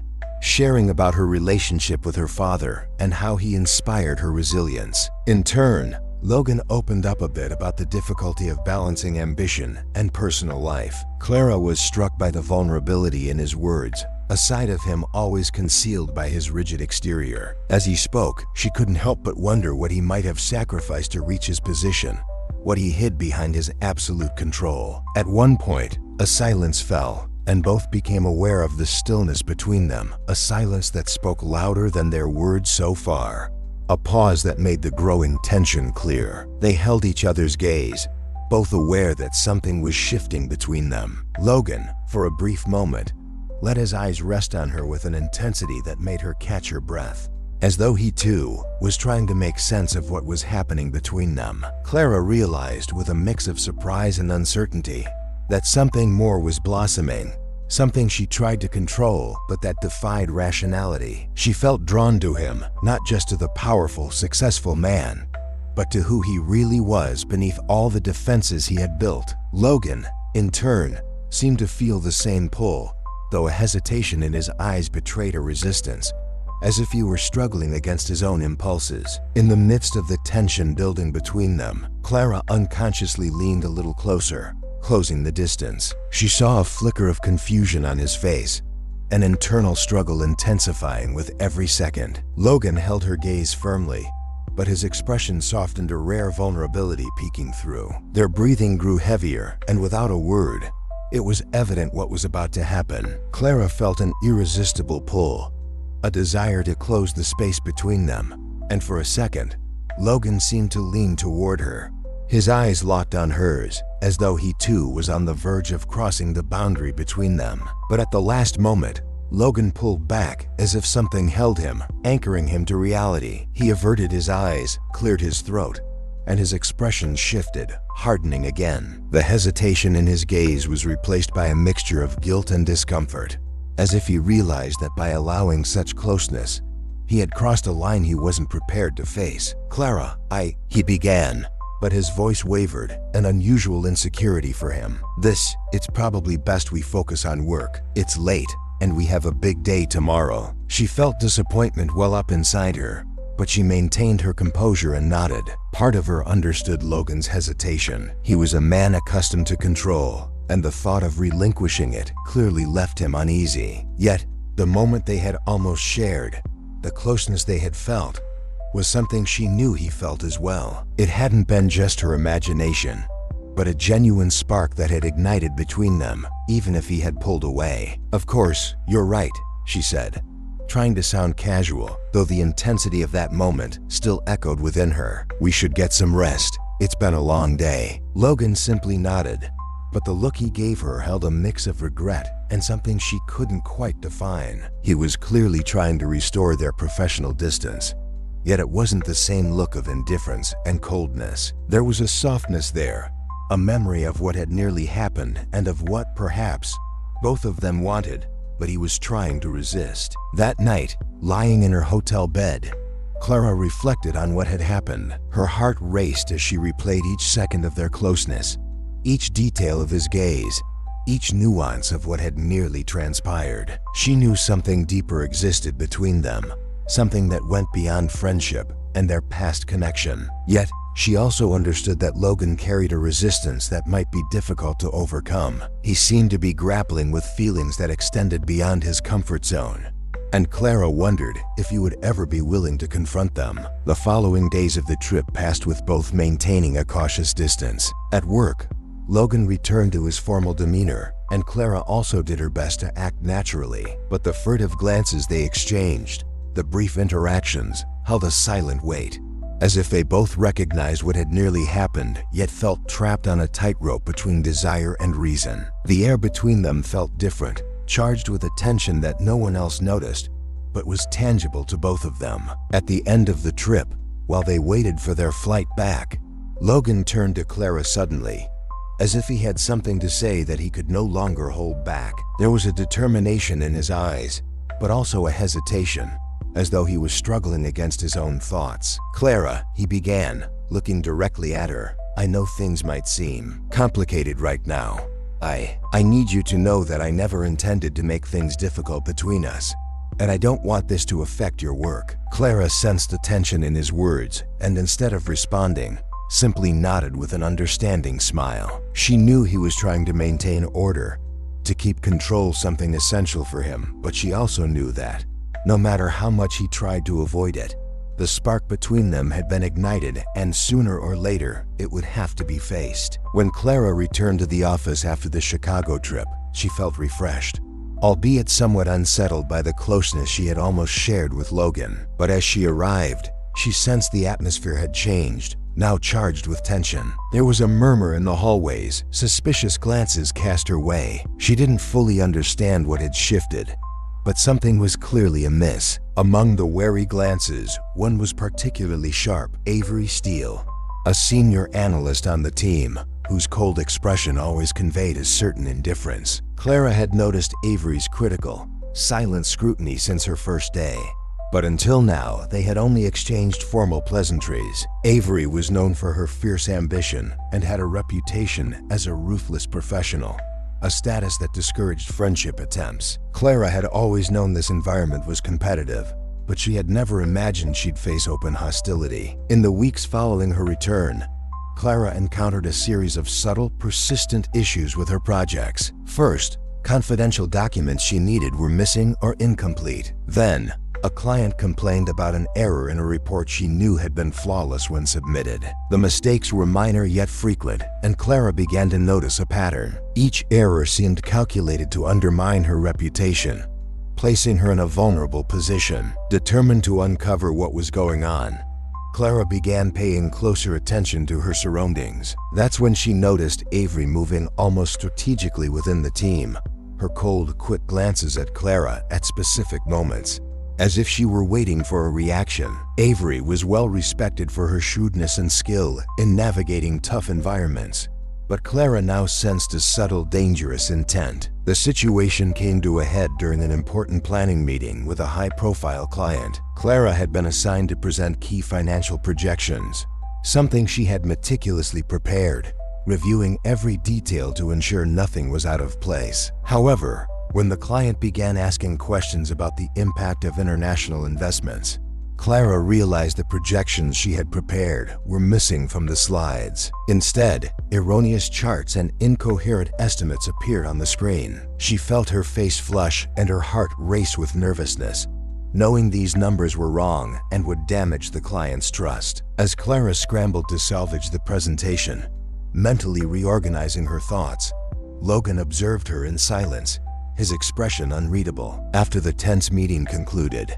he called her into his office, his demeanor severe, his tone formal and incisive. "Can you explain what happened today?" he asked, his voice low, tinged with disappointment. How did such a critical report get out of control like this? Feeling unjustly accused, Clara tried to explain. "I reviewed every detail, Logan.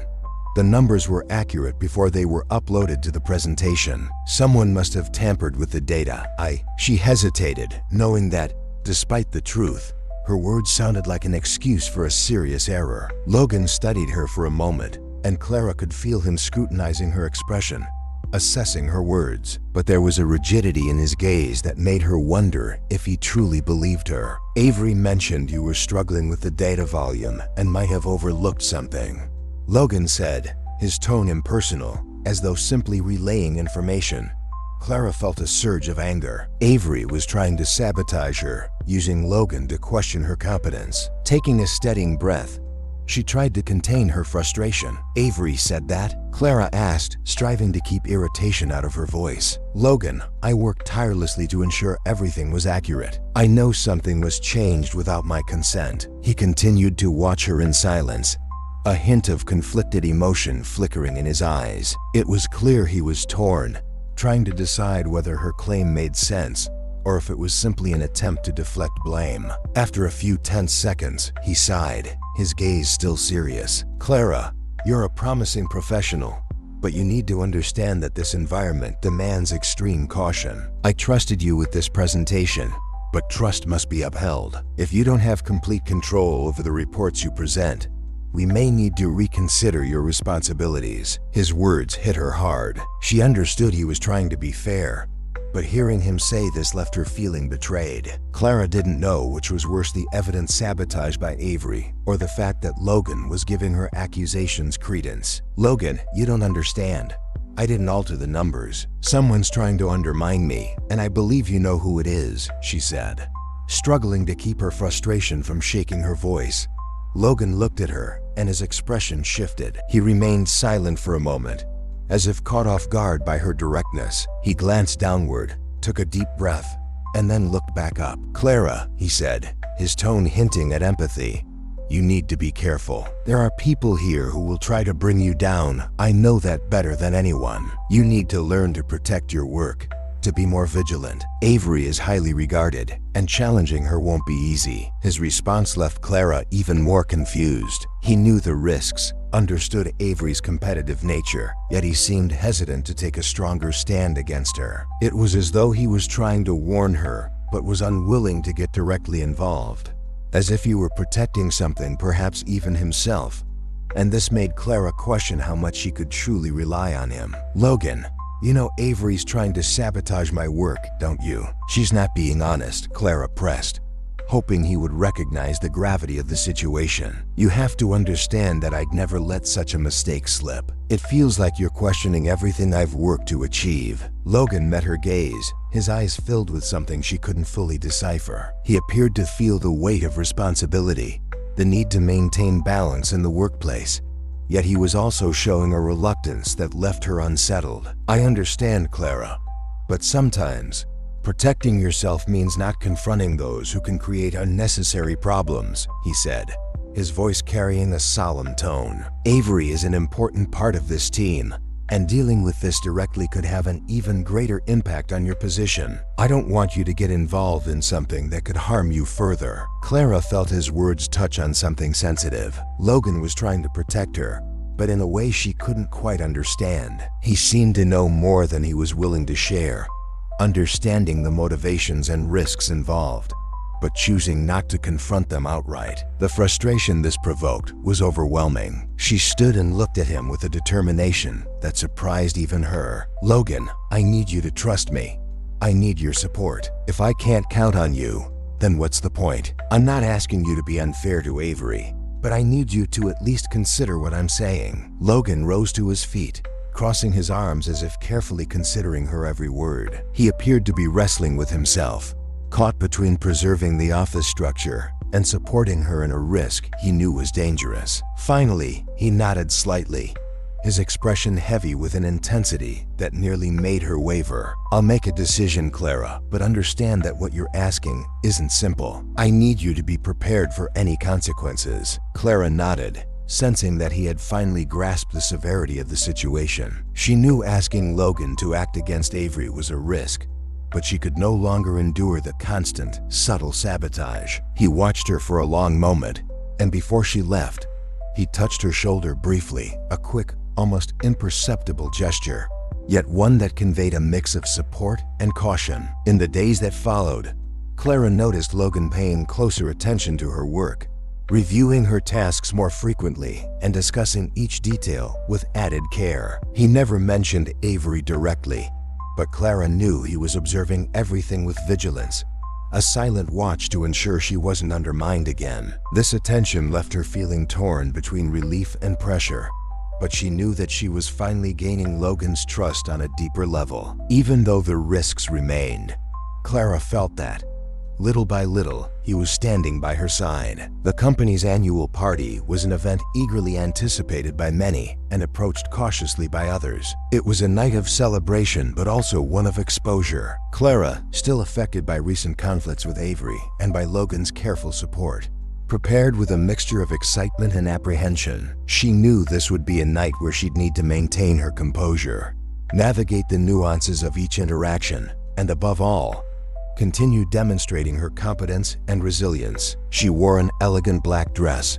discreet yet exuding a sophistication rarely seen from her in the office. Upon arriving, she noticed the glances of her colleagues, exchanging quick smiles as she crossed the room, searching for a spot where she could feel comfortable. On the other side of the room, Logan was engaged in conversation with a group of senior directors and prestigious clients. He appeared more relaxed than usual, though he maintained his professional demeanor. Dressed in a perfectly tailored suit and displaying a rare, relaxed smile, Logan seemed at ease. Yet Clara noticed that their eyes met from time to time, and each time this happened, he would look away slightly, as if avoiding prolonged contact. Throughout the evening, Clara mingled with colleagues, determined not to let the tension of the competition and her recent conflict with Avery interfere. However, as the event wore on, she noticed Logan drinking more than usual. He seemed to be taking the chance to unwind,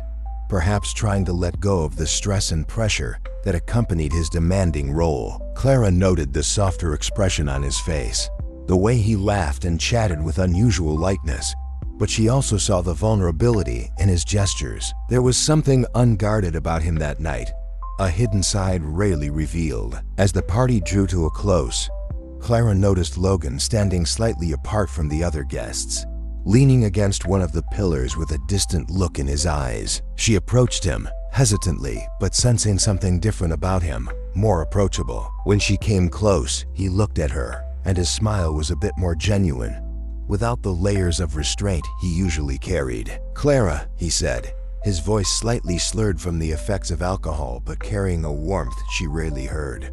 "I'm glad you came. Tonight, well, I guess we all need a break sometimes, don't we?" She nodded, smiling back, though a mix of concern and curiosity stirred within her. Logan rarely allowed any sign of weakness, and seeing him in a more vulnerable state was both touching and disarming. "Yes, Logan, even the best need to relax," she replied, trying to keep the tone light, but unable to ignore the depth in his gaze, as if he carried something that was on the verge of spilling over. He chuckled softly, shaking his head. "I remember when things were simpler, you know. I remember us." He paused, his gaze drifting as if he was seeing the past right in front of him. "I miss those times, the simplicity. None of this, no relentless competition, no need to prove something at every turn." The unexpected confession took Clara by surprise. Logan, always so guarded, was now opening up, revealing a nostalgia and longing she had never imagined he still held. Her heart raced at the intensity of his words. She realized that beneath his ambition and control, Logan harbored a deep yearning, a part of him still clinging to the memories they shared. In that moment, she saw the boy who had once been her friend, who shared laughter and promises, free of any pretense or mask. When he swayed slightly and nearly lost his balance, Clara offered to help him leave the party and get home. Logan, initially reluctant, eventually accepted, allowing her to slip her arm through his and guide him out of the room. The night was cold, and the fresh air seemed to bring out something else in Logan, who remained silent but had a softer, more reflective expression. They walked slowly to the taxi, and Clara felt the closeness between them with an unexpected intensity, as if that moment enveloped them in a bubble where time slowed. In the taxi, the silence was heavy but comfortable. Logan looked at her differently, with a softness and affection that made clear the connection they still shared, even with the walls he tried to keep up. When they arrived at his apartment door, Logan turned to her, and for a moment, Clara felt he was about to say something important, something he had hesitated to confess for a long time. But he simply smiled, a smile that mixed tenderness and sadness, and murmured a thank you. "Thank you, Clara. I think I really needed this." "You." Before she could stop herself, Clara found her hand touching his face gently, a gesture that felt natural, inevitable. Logan closed his eyes at the touch, his expression softening, and in that moment, she knew he was there, defenseless, without the barriers he always raised. He opened his eyes slightly and instinctively leaned toward her, moving closer until Clara felt his breath blend with hers, warm and soft. The kiss happened spontaneously, unhurried, but filled with an intensity they both seemed to have carried for a long time. It was a meeting of repressed emotions, of feelings held back that now poured out without asking permission. Clara felt every second as if the world around them disappeared, as if they were trapped in a timeless memory, something she had always known existed between them, but was only now allowing herself to experience. After the kiss, Logan looked into her eyes as if wanting to remember every detail of that moment. In his gaze, she saw a mixture of longing, admiration, and a rare vulnerability he showed to no one. Clara felt that, for all his strength and resilience, there was a fragility within him, a need for connection and simplicity he rarely allowed to surface. But soon, a shadow of doubt crossed Logan's face, and he pulled back slightly, his eyes hardening as if he had woken from a dream he shouldn't have allowed. Clara felt the instant shift, the distance he seemed to impose on himself, as if, upon returning to reality, he realized that moment broke all the rules he set for himself. "I'm sorry, Clara," he said in a restrained tone, his voice now firmer, though with a slight hesitation. "I shouldn't have let that happen. It's best that we return to what we are. This was a mistake." Still affected by the moment, Clara felt the impact of his words like a bucket of cold water. He had closed off again, rebuilt his walls, and in that instant, she realized how torn he was between wanting to be with her and fearing loss of control. It was clear that Logan refused to yield to the vulnerability he had experienced, even though, for a moment, he'd allowed himself the freedom of that feeling. Not knowing what to say, Clara simply nodded, trying to hide the disappointment and complex emotions consuming her. She bid Logan a brief farewell, watching him enter his apartment without looking back. The door closed, leaving her alone in the hallway with a sense of emptiness and confusion that seemed to erode every certainty she'd held until then. She felt vulnerable and exposed, but she knew he too was hiding behind a mask that seemed unbreakable. The next morning, as she arrived at the office, Clara hoped for some sign that Logan still remembered what they had shared, a glance or a gesture that would remind her of that night. But he treated her coldly and professionally, as if nothing had happened. Clara felt a pang in her chest as she realized he had chosen to ignore the moment, as if it were something that could simply be erased. Throughout the day, Clara tried to focus on her tasks, but the thoughts haunted her. There was a feeling of loss, a sense that, for a brief moment, they had touched something precious, but that Logan refused to hold on to it. He avoided any closeness, maintaining a distant demeanor, and when their eyes met in the hallway, he looked away, making it clear that, to him, that night had never existed.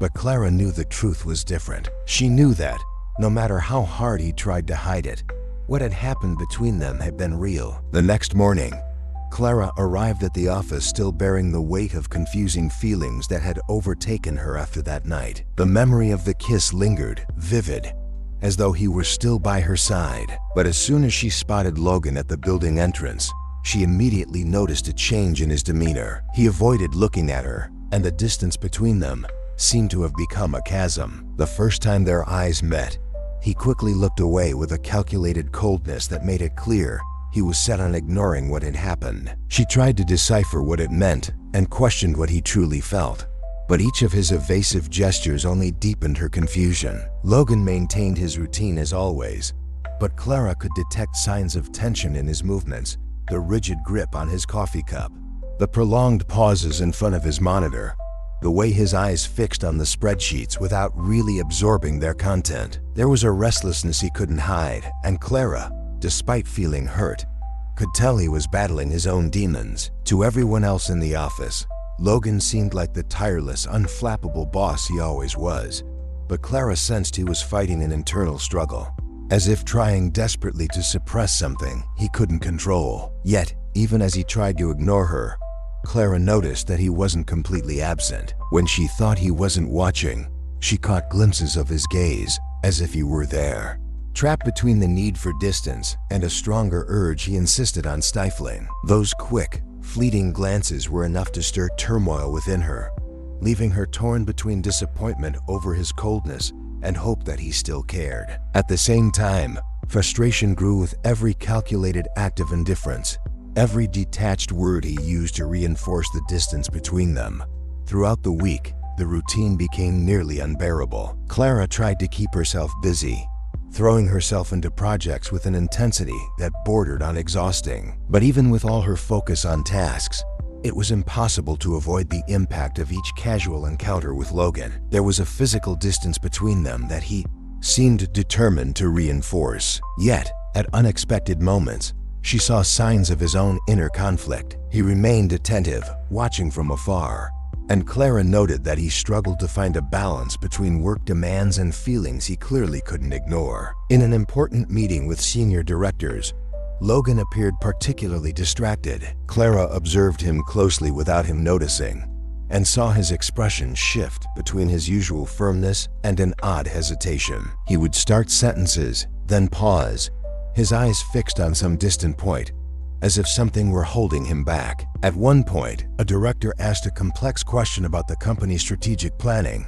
and Logan hesitated. It was a topic he would normally address with his usual confidence, but instead, he stumbled through his response, creating an awkward pause. Knowing the plan, Clara stepped in, answering with precision and clarity, rescuing the team from an uncomfortable situation. She noticed Logan's quick look in her direction, a mix of gratitude and discomfort he quickly tried to mask. To others, it may have seemed like a momentary lapse, but Clara knew that this slip reflected the inner turmoil he was trying to conceal. Logan continued to keep his distance, but his unease became more apparent. He spent more time locked in his office, and Clara only saw him during unavoidable meetings and reviews. When she encountered him in the hallways, he seemed distracted, lost in thought. Yet, even in his absence, he felt present, haunting her days and nights with a silent, constant presence. And Clara wondered if he felt the same. The truth was that Logan was indeed struggling with it all. Every time he tried to convince himself that Clara was just a distraction, he found himself drawn back to her memory, the warmth of that kiss, the sweetness and strength she always showed. He tried to stay focused, to concentrate on his goals, and to remember why he avoided involvement.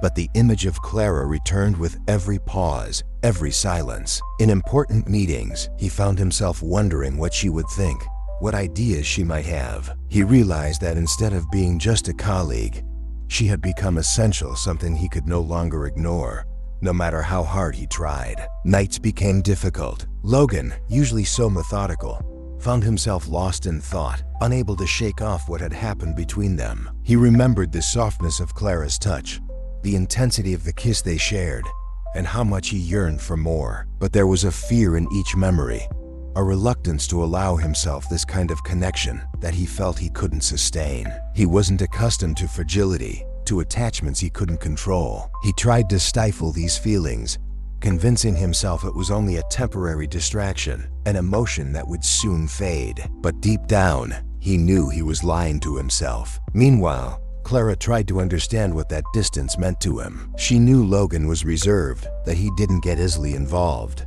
Yet she felt the intensity of that kiss meant something profound. However, every evasive gesture, every averted look, eroded the certainty she was trying to build. Sometimes she thought about confronting him, forcing him to admit what they felt, but at other times she felt too vulnerable to make the first move, fearing he would simply reject everything they had shared. Finally, on a Friday, Clara received an email from Logan requesting that she meet with him in his office to discuss an important project. She took a deep breath before entering, preparing for an encounter she knew would be tense. When she opened the door, she found Logan standing by the window, hands in his pockets, watching the city below. He had his back to her and seemed deep in thought. She approached, hesitating, waiting for him to speak. "Clara," he said without turning around, his voice softer than usual. "I wanted to talk to you about some things that may have been left unresolved." She felt her heart race but remained silent, waiting for him to continue.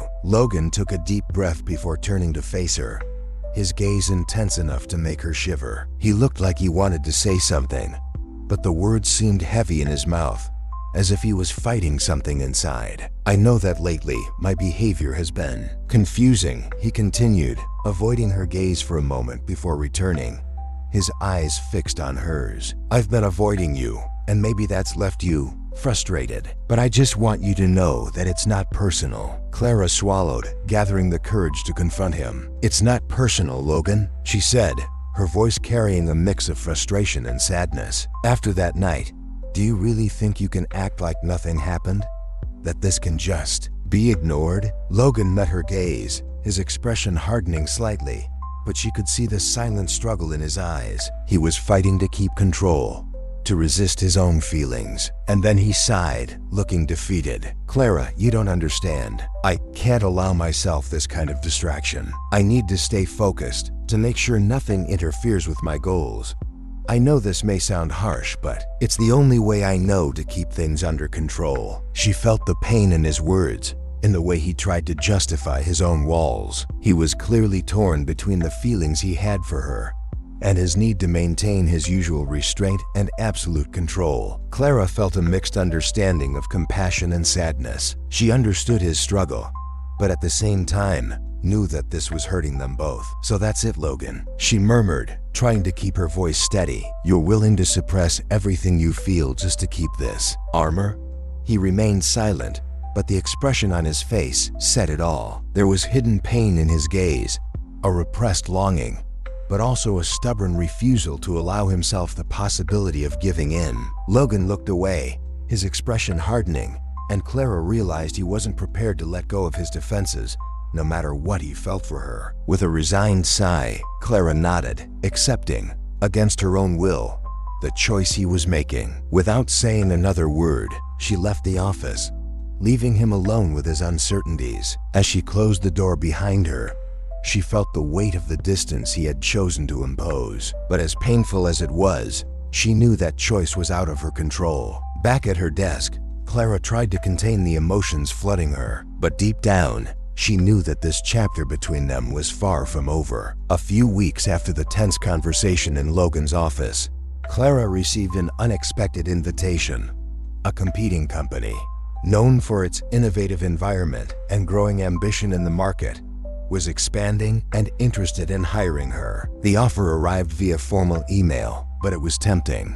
With a significant salary increase and a position with more responsibility, Clara felt both surprised and flattered. After everything she had faced at Hayworth & Sons, the thought of a fresh start, far from the pressures and uncertainties that Logan brought with him, seemed attractive. However, she knew the decision wasn't that simple. Leaving would mean severing ties, closing the complex, unfinished chapter with Logan, something that still held her back in ways she couldn't quite explain. In the following days, Clara found herself reflecting on the offer frequently. She thought about the opportunities a new role could bring and how much she could grow in a different environment. But she also felt the weight of her past choices and the connection she had with the company, particularly with the people she'd met there. Logan, most of all. She knew he disliked losing control, but she wondered if he would even care if she left. After all, he had worked so hard to maintain distance that her departure might come as a relief to him. Despite her attempt to keep the offer under wraps, rumors about the competing company's interest in her began spreading discreetly around the office. Tension in the air intensified, and the murmur about Clara's potential recruitment reached the ears of some directors. Inevitably, it also made its way to Logan. Upon learning of the offer, Logan felt a surge of emotions he couldn't control. The thought of losing Clara to a rival company made him feel a pang of anguish that he couldn't admit even to himself. He tried to convince himself that he was merely concerned about losing a talented employee, and that the impact on the team was what truly troubled him. But with every thought of her, something betrayed him a feeling that extended beyond professionalism. He found himself caught between reason and a strong desire to keep her by his side. At the end of a busy afternoon, Logan finally summoned the courage to call her into his office, determined to clarify the situation. He wanted to understand whether the offer was serious, but more than that, he needed to decide what he was willing to do to make her stay. While waiting for her arrival, he attempted to gather his thoughts, preparing a professional speech as he always did. Yet, despite his efforts, he knew his emotions were raw and that the real reason he was calling her wasn't just to retain her as an analyst. Clara entered, regarding him with a curious and slightly cautious look. Logan noticed a hint of tension in her stance, a careful expression, as though she too were preparing for a confrontation. "Clara," he began, his voice deeper and more controlled than usual. "I've heard about the offer you received. It sounds like they're very interested in you, but I need to know what's really going on. Are you seriously considering leaving?" She hesitated, watching him intently, trying to read the real intent behind his words. His gaze was intense, and she felt the weight of his expectation, but also detected a hidden anxiety he was trying to contain. "Logan, I admit that the offer caught me by surprise, but yes, I'm considering it. It's truly tempting, and after everything that's happened here, I can't just ignore this chance," she replied, keeping her voice steady, though she felt her heart beating fast. Logan clenched his jaw, seemingly processing her words with a mix of discomfort and frustration. He leaned slightly against the desk, as if trying to find a way to express his feelings without compromising himself. "Clara, you know how much you mean to this team. Since you started here, your performance and dedication have been essential to our success. And to be honest, the idea of losing someone as talented as you isn't something I can easily accept." She felt a twinge of irritation at his words. While she knew he was trying to persuade her to stay, everything he had said sounded purely professional, and that bothered her deeply. Was that all she was to him? A talented, hard-to-replace employee? "So that's it, Logan?" Clara replied, unable to hide the bitterness in her voice. "You want me to stay only because I'm valuable to the company? Because you don't want to deal with the impact my leaving would have on the team?" He blinked, taken aback by her frankness and the intensity of her words. Logan clearly hadn't expected Clara to be so direct, and he appeared visibly unsettled. After a moment of hesitation, he took a deep breath, and to her surprise, his expression shifted. There was a glint in his eyes, a rare intensity, and he finally let slip a bit of what he'd been holding back. "No, Clara, it's not just that," he said, his voice low, laden with restrained emotion. "The truth is, I don't want you to go. Not because it would be hard for the company, but because it would be hard for me." She stood still, absorbing the impact of his words. Logan looked away, as though he were reluctant to reveal his true feelings, but seemed unable to hide them. Clara felt a mixture of surprise and hope, but also a pang of frustration. He was finally admitting that she meant something more to him, but the insecurity and control he valued so highly were still making him hesitate. "Logan, why is it so hard for you to admit how you really feel?" she asked, her voice soft yet laced with a vulnerability he instantly recognized. "I need to know if this is real or if I'm just fooling myself." Logan gazed at her, the conflict evident in his eyes. He was torn between the desire to keep her there and the fear of losing control, of revealing something he'd spent so long trying to hide. Uncertainty gnawed at him, yet the thought of letting her go seemed unbearable. He took a deep breath and finally stepped closer, standing only inches away. "Clara, He hesitated, seeming to battle each word, but he finally continued. "The truth is that you've changed something in me. I always thought I could keep my distance, that being professional was enough. But since you've been here, nothing has been the same. I don't want you to go. Not because of the company, but because I don't know what this place would be without you. I need you here." Though hesitant, his confession was filled with a genuine intensity that Clara felt resonate within her. She didn't know if it was enough, but at least he was beginning to admit what he truly felt, to open a crack in his defenses. Before she could respond, Logan seemed to draw back slightly, as though he suddenly realized the vulnerability he had just exposed.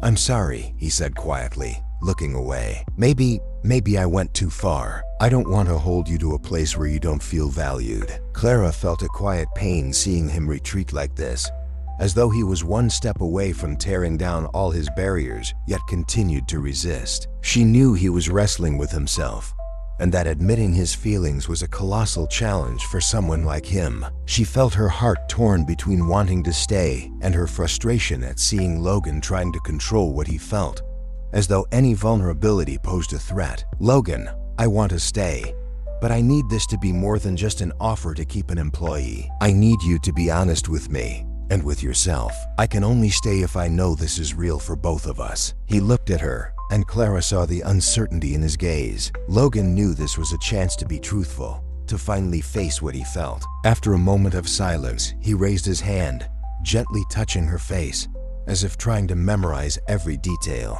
"I want you to stay, Clara, not for the job, but because you're the only person who really makes me feel something real.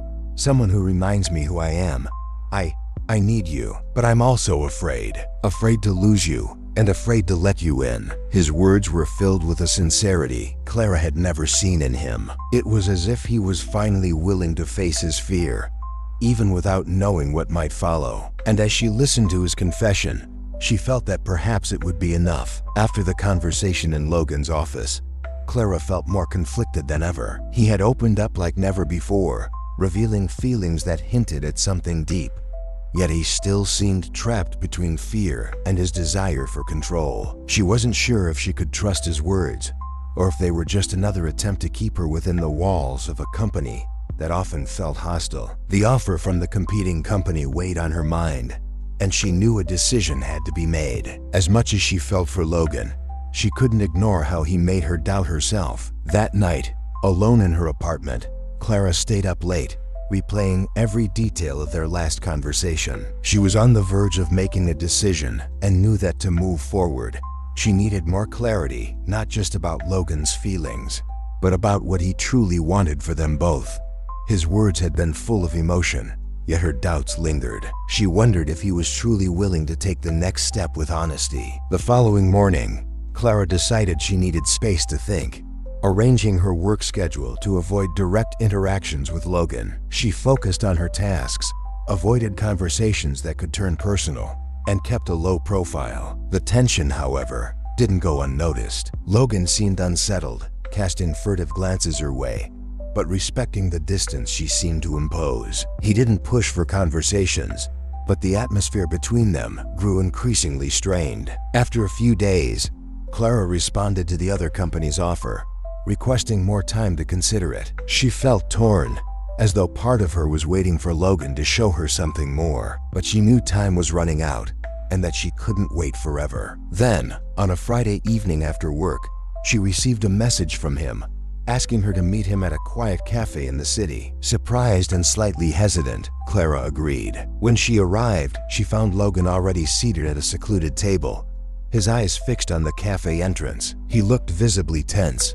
his fingers drumming the table at a restless rhythm. As soon as he saw her, he stood up, a mix of relief and apprehension crossing his face. Clara tried to remain calm, but her heart raced as she approached him, wondering what he had to say. Once she sat down, Logan looked at her with an intensity that was almost tangible. He was on the verge of speaking, but he hesitated, as though searching for the right words amidst a flood of emotions. For a moment, Clara thought he might back out, that perhaps this was just another attempt to keep her close without really committing. But when he finally began to speak, his words left her speechless. "Clara, I know you're considering that offer, and honestly, I can't stop you from pursuing what you believe is best for you. But there's something I need to say, something I probably should have said a long time ago." She looked at him, feeling the tension rise with each word. Logan seemed vulnerable, a side of him she rarely saw and that was now laid bare. "You mean so much more to me than just a colleague," he continued, pausing to take a steadying breath. "And I know I might not have made that clear, but..." He took another deep breath, gathering courage. "I don't want you to leave because I need you here, but it's more than that. He hesitated again before the words seemed to escape him, inevitable. "I have feelings for you, Clara. Feelings I try to push down, but they don't go away." Clara felt the weight of his words, each one carrying the significance of a long-held confession. Her chest tightened, a mix of surprise and disbelief swirling in her mind. She had sensed something between them, but hearing such a direct admission was different. As much as she wanted to believe it, she remembered the doubts, his hesitations, the times he kept his distance, even when he must have known there was something there. She began, struggling to find words amid the rush of emotions. I don't know if I can believe this. After everything, how do I know this is real? How do I know it's not just because you don't want to lose me to the competition? Her bluntness took Logan by surprise, and he looked away, visibly shaken by the way she'd laid her uncertainty bare. But instead of pulling back, he met her gaze again, a rare determination in his eyes. I understand why you doubt me, but what I feel for you didn't start now because of some job offer. I've always tried to keep things professional, Clara, but that only made me realize how important you are to me. Your presence, the way you tackle challenges, everything about you reminds me of what truly matters. And I've tried to bury that because... He paused, his voice filled with vulnerability. I'm afraid of losing myself, afraid that if I allow myself to feel, I'll lose control. And I've always needed to control everything. Clara listened in silence, taking in each word with a blend of relief and sadness. On one hand, she knew he was being sincere, exposing himself like never before. But at the same time, she couldn't help but feel his words might be too late, that his struggle to keep control had created a rift that was now hard to bridge. Logan, her voice wavered. I need to know that this is something you truly want, that you're not just trying to hold on to me out of fear of losing an employee or dealing with change. I need something real, something that goes beyond all these doubts.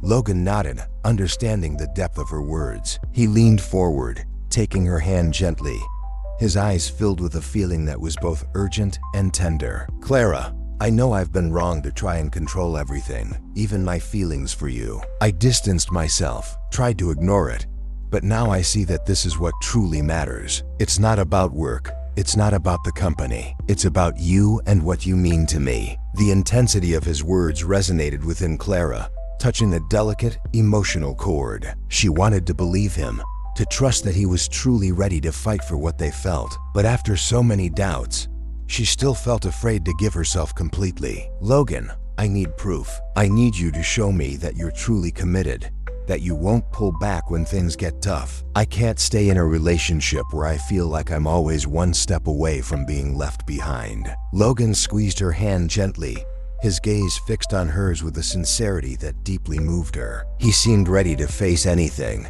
and Clara saw a spark of something new aside of him that was finally willing to abandon fear and control. I'll prove it to you, Clara. I know my words might not be enough right now, but I'll do whatever it takes to show you that I mean it. I don't want to live in fear anymore. I want to be by your side, to support you, to be with you. And this time, I'm ready for that. His words soothed the insecurity she carried. For the first time, Logan was committing, showing a vulnerability she never thought he'd allow. She felt that something within him was finally breaking down, something he was willing to face so they could have a real chance together. Clara smiled softly, her eyes shining with emotions she could no longer contain. Despite the lingering fear, she felt that this might be the opportunity she'd waited for all along. I believe you, Logan, but I need to see it in actions. If you really feel all of this, then I'm willing to give us a chance. He pulled her closer, holding her hands firmly yet tenderly. There, in that quiet cafe, away from the pressures of the office, from expectations and the weight of their decisions, Logan and Clara allowed themselves a moment of honesty and connection, a moment where, for the first time, they were both ready to face their fears and embrace what they felt. Clara knew the path ahead wouldn't be easy, but as she looked into Logan's eyes, she felt that, perhaps for the first time, he was truly committed to making it work. Seated in the cafe, wrapped in the intensity of the moment, Clara and Logan remained silent for a few moments after he vowed to change. Determined to prove his feelings, there was a profound vulnerability in his gaze, as if he was finally ready to shed the layers of coldness and self-control that had kept him isolated for so long. She understood that this was no ordinary moment. It was a turning point, where he was on the verge of sharing something he'd always kept hidden. Like a part of him was finally yielding to the need to reveal who he truly was. Logan took a deep breath, interlacing his fingers with hers, his eyes fixed on hers. When he began speaking, his voice was low, hesitant, laden with a sincerity that touched her deeply. "Clara, you might think I've always been this way, this man who lives for work, focused only on results, always in control. But it wasn't always like this. I became this way. It was a choice I made a long time ago when life seemed to spiral beyond my control." She watched him closely, seeing the inner struggle reflected in his gaze. Logan wasn't the kind of person who spoke about his past or what drove him to be so strict and disciplined. But for the first time, he seemed willing to revisit those memories with someone. "When I was younger," he continued, his voice tinged with a subtle melancholy, "my family went through a terrible financial crisis. My father had a small business, and I remember him working day and night to keep it afloat. But all of a sudden, it all fell apart. He trusted the wrong people and lost everything he'd built. Our savings vanished, and my mom had to work 2 jobs just to keep us going. I saw their struggle, saw how hard they tried to protect us from it all. But I also felt the anguish of living in fear that it would all be taken from us again." Clara tightened her grip on his hands, feeling the hidden pain in his words. Logan looked away momentarily, seemingly reliving those memories, the loss, the helplessness, the fear that had transformed him. He didn't need to explain further. Clara could understand the origin of his need for control, his resolve to never rely on others. "I promised myself, Clara, that I would never let something like that happen again. I swore that I would never let my life depend on luck or anyone else's goodwill. Since then, everything I've done has been driven by that determination. I focused on studying, on being the best at everything I did, because I knew the world could take everything from me at any moment. Being strict was the way I learned to survive." He paused, as if searching for the right words to convey what he felt. The silence, so heavy with emotion, spoke volumes. For Logan, opening up about his past, about what had shaped him, wasn't just revealing his weaknesses but confronting the fear that any deviation might cause his world to crumble. "When you joined the company, I was clear about everything. Every choice I'd made up to that point, based on the certainty that I couldn't afford to lose focus. But you showed me something I never thought possible. Lightness, Clara. He hesitated, struggling to remain composed, but the brightness in his eyes was pure, free from the mask he'd worn for so long. "I watched you face challenges with a courage I didn't understand. Even when the environment got hostile, you didn't let it harden you. You didn't give up on who you were, no matter how difficult it got. And that was special to me in a way I wasn't prepared to handle." Clara felt warmth spread through her chest at his words, understanding that, to him, watching her stay true to herself in the face of adversity was deeply unsettling. Logan, accustomed to a life where every choice was survival-driven, every feeling controlled and restrained, found himself unarmed before her. Somehow, Clara represented the opposite of everything he believed, a reminder that life could be lived differently, that not everything had to be rigid and controlled. Logan bowed his head for a moment, letting out a soft sigh before lifting his gaze again.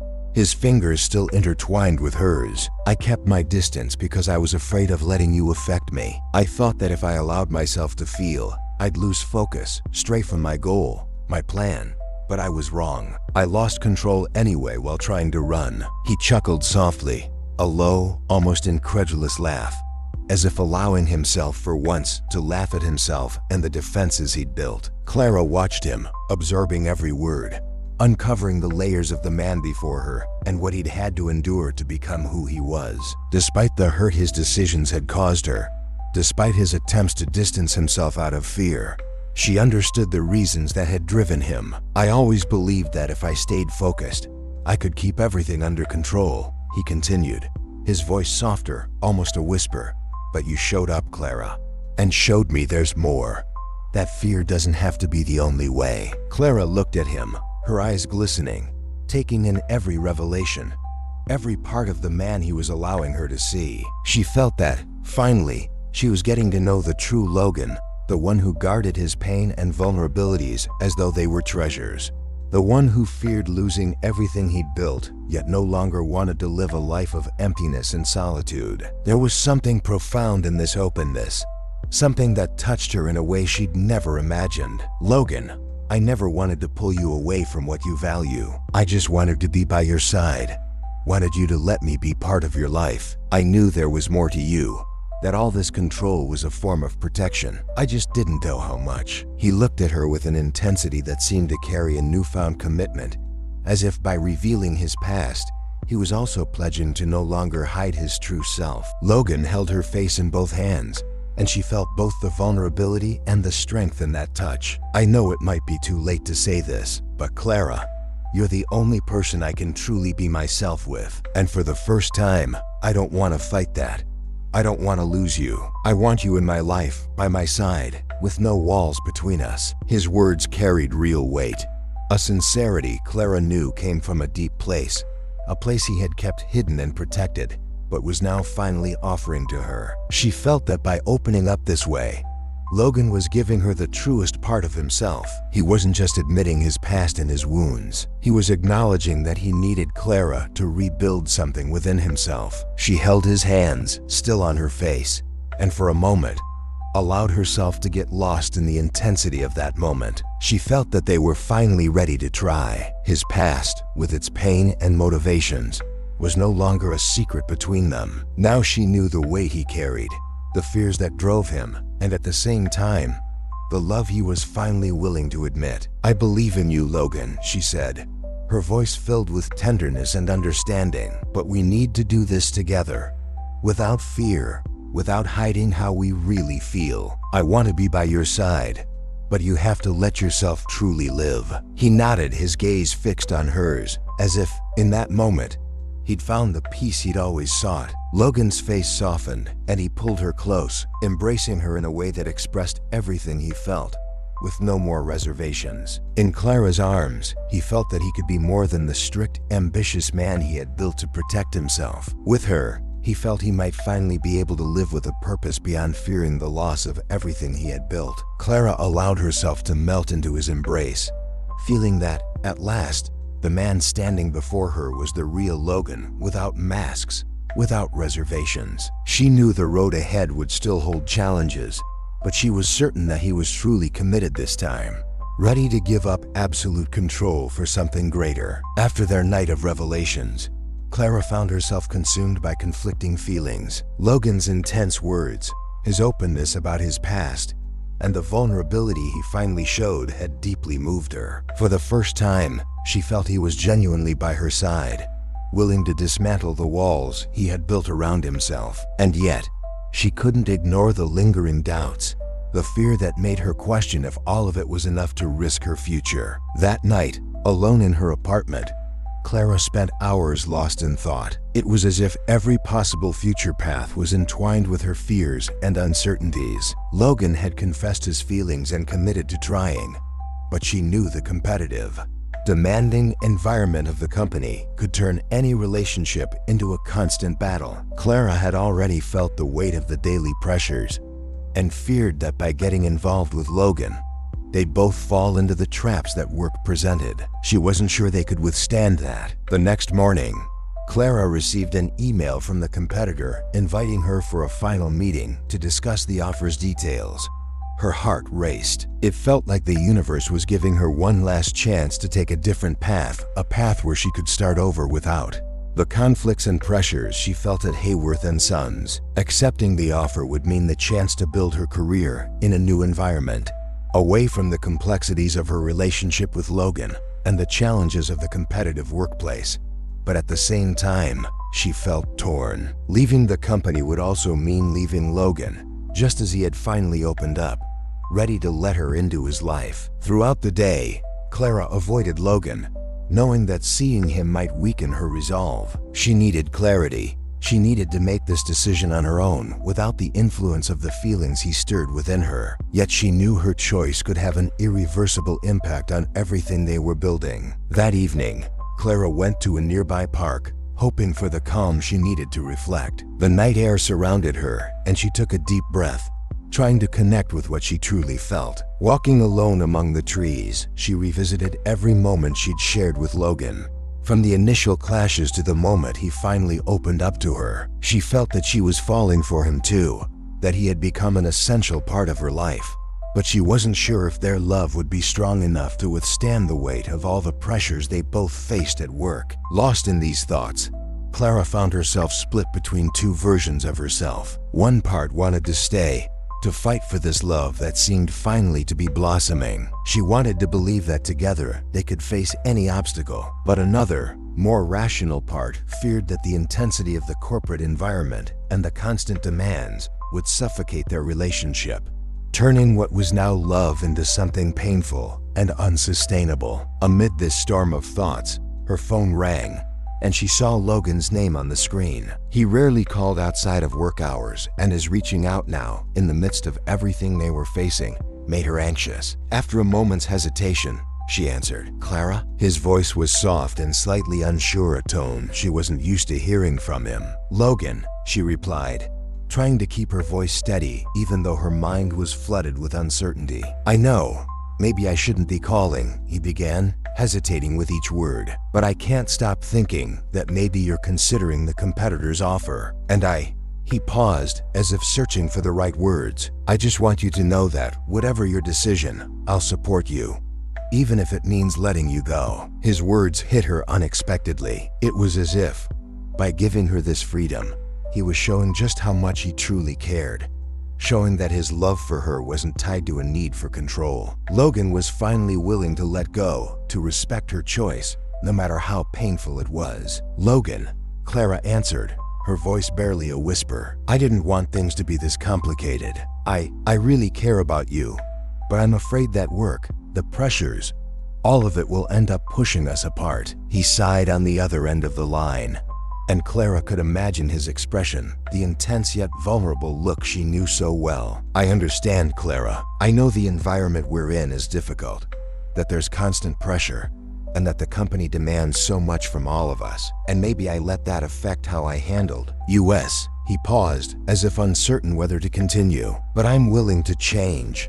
If staying at the company is what scares you, I can rethink my own role here. Maybe I'm ready for something different, something that doesn't consume every second of my life." Clara felt her heart race at those words. Logan, who had always put his career first, who had lived shackled by his need for control, was now considering changing everything for her. It was as if, for the first time, he was ready to prioritize something other than work, to let go of his obsessive focus to build a life with her.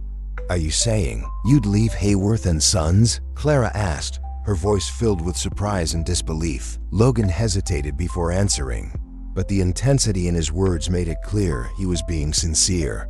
"Yes, if that's what it takes, yes. I spent years believing that the stability I created here was what mattered, but now I realize that stability never brought me peace, not compared to what I feel for you. I want to build something real with you, Clara. Something beyond these walls, beyond reports and meetings." She felt his words touch a deep part of her heart, dispelling some of the fear she'd held. Logan was offering something she never imagined he would: his vulnerability, his willingness to change, to leave behind a world he had spent years building. In that moment, Clara realized that maybe their love was indeed stronger than the uncertainties and pressures of work. After a pause, Clara took a deep breath, gathering the courage to say what she felt. "Logan, I feel the same, but I need to be sure that if we're together, it's because we're ready to face all of this. I don't want it to be a promise made in the heat of the moment, or an impulsive choice. I want you to know that by choosing this, you're choosing something that will demand a lot from both of us." "I know," he replied, with a firmness that comforted her. "I know what I'm asking, Clara. But I also know that I don't want to hide behind work anymore. I don't want fear to keep me from what really matters." She felt a wave of relief mixed with hope. For the first time, she saw a future with a clarity she hadn't felt before, as if they had finally found balance. Logan was ready to try, to build something new with her, even if it meant giving up the security he had always valued. "Then, I think I can stay," Clara replied, with a shy smile that he could hear in her voice. "But on one condition." "Any condition," he said without hesitation. "That we build this together, Logan. Not as boss and subordinate, but as partners, with mutual support and understanding." Logan smiled on the other end, a genuine smile Clara could picture perfectly in her mind. "Done." I promise that this will be our priority. I promise that from now on, I'll put you and what we're building above everything else." Relief and happiness filled Clara, dissolving the doubt that had consumed her. She knew that the road ahead would bring challenges, that their relationship would be tested in many ways, but she finally felt ready to face the future. The choice was made not for the security of the job or fear of change, but for love and the commitment to build a real life with Logan. Clara and Logan spent the rest of the night talking about their plans, their expectations, and the boundaries they would set together to protect their relationship. For the first time, Clara felt that, with Logan by her side, she was ready to face any challenge, her heart free of uncertainties and filled with the certainty that they were both truly committed. Just a week after Clara decided to stay at the company, a surprising announcement echoed through the halls of Hayworth & Sons.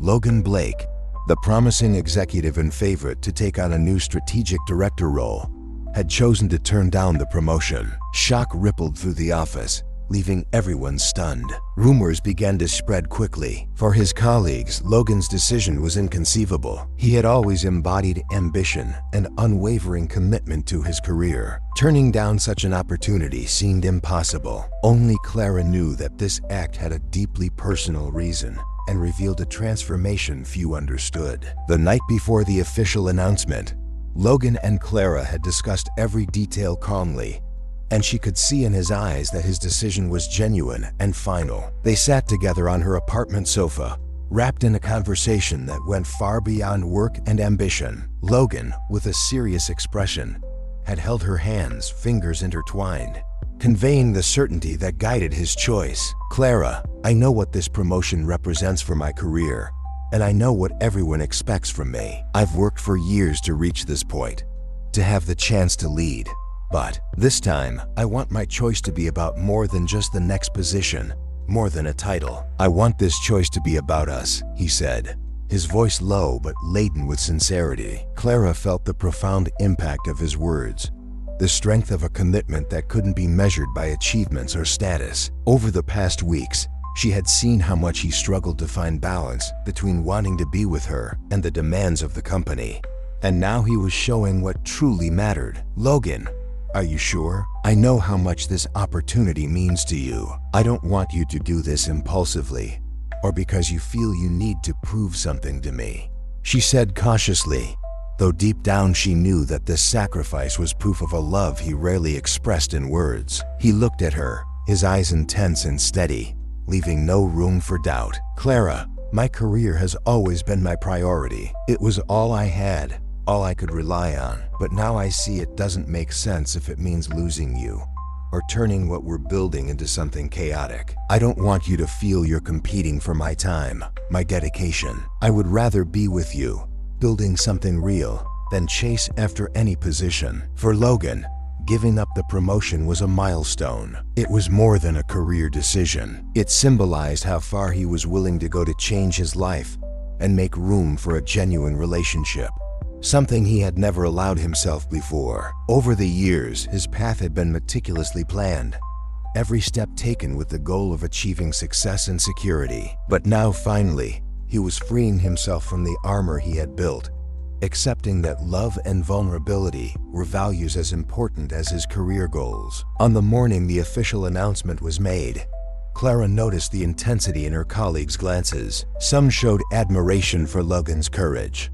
Others seemed incredulous, and for some, his decision simply didn't make sense. Inside the boardroom, where the senior executives had gathered, an awkward silence filled the room as everyone processed Logan's decision. The company president, visibly perplexed, looked at him with a mix of respect and disappointment. "Blake, you've always been one of our best executives," the president said gravely. "We know how hard you've worked to reach this point, and honestly, we expected nothing less than for you to take on this role. Could you tell us what led you to this decision?" Logan nodded, maintaining his composed stance but with a gentler tone than usual. "I appreciate everyone's trust, and I want you to know this was a difficult decision for me. But right now, I believe I can contribute in other ways and that it's time to reassess some priorities. I don't want the promotion to become a point of conflict or a source of strain for the company or my personal life. I'd rather focus on what I believe to be most important." Logan's response was careful, revealing only what was necessary. He didn't mention Clara or the relationship they were building, but she, watching from a distance, knew those words were for her. She knew that by giving up the promotion, he was making a conscious, mature choice without needing to justify or explain what was meant to remain between the two of them. When the meeting ended, Logan left the office amid looks of surprise and whispered disbelief. Some colleagues congratulated him on his courage to give up something so important, though she knew few truly understood the reason behind his sacrifice. Clara waited for him in a quiet hallway where they could avoid curious eyes, and when Logan saw her, a tired but genuine smile crossed his face. "I still can't believe you did that," Clara whispered as he approached, her eyes shining with emotion. "And even more, that you did it for us." Logan drew closer, touching her face gently, his fingers brushing her skin with a tenderness that conveyed the weight of the moment. "This is what truly matters, Clara. A promotion or a title means nothing if I lose what we're building. I want it to be clear that, this time, you come first." She couldn't hold back her smile, mixed with tears of relief and gratitude. She had feared so much that their relationship would be overshadowed by the exhausting and competitive routine.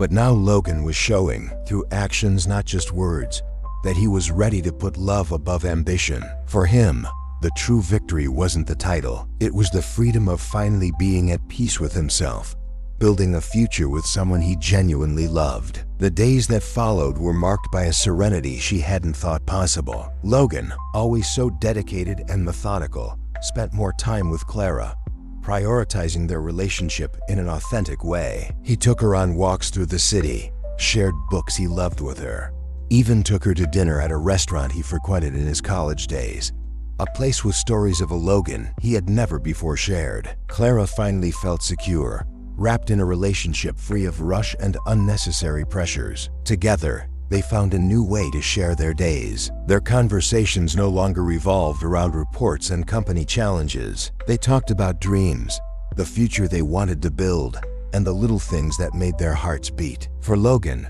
the change wasn't easy, but each sacrifice brought him closer to a more authentic and fulfilling life. He discovered that the security he had sought for so long could be found by Clara's side in every laugh, every simple moment, every silent look that spoke louder than words. The promotion that once seemed like the peak of his career now felt small in the face of the life he was starting to build with her. One evening, while they walked together in the park, Clara held his hand and looked at him with a mix of gratitude and love. "I know how much it meant for you to give up that opportunity, Logan, and this just proves how truly committed you are to us. I never imagined we'd find this balance, but now I'm sure I want to build this future with you." Logan stopped for a moment, holding her hand firmly, his eyes locked on hers, carrying the depth of everything that had changed in his life. "I would do anything to keep what we have, Clara. I know the road here wasn't easy, but every choice, every sacrifice, has shown me that being with you is the greatest achievement I could ever have." They remained in silence,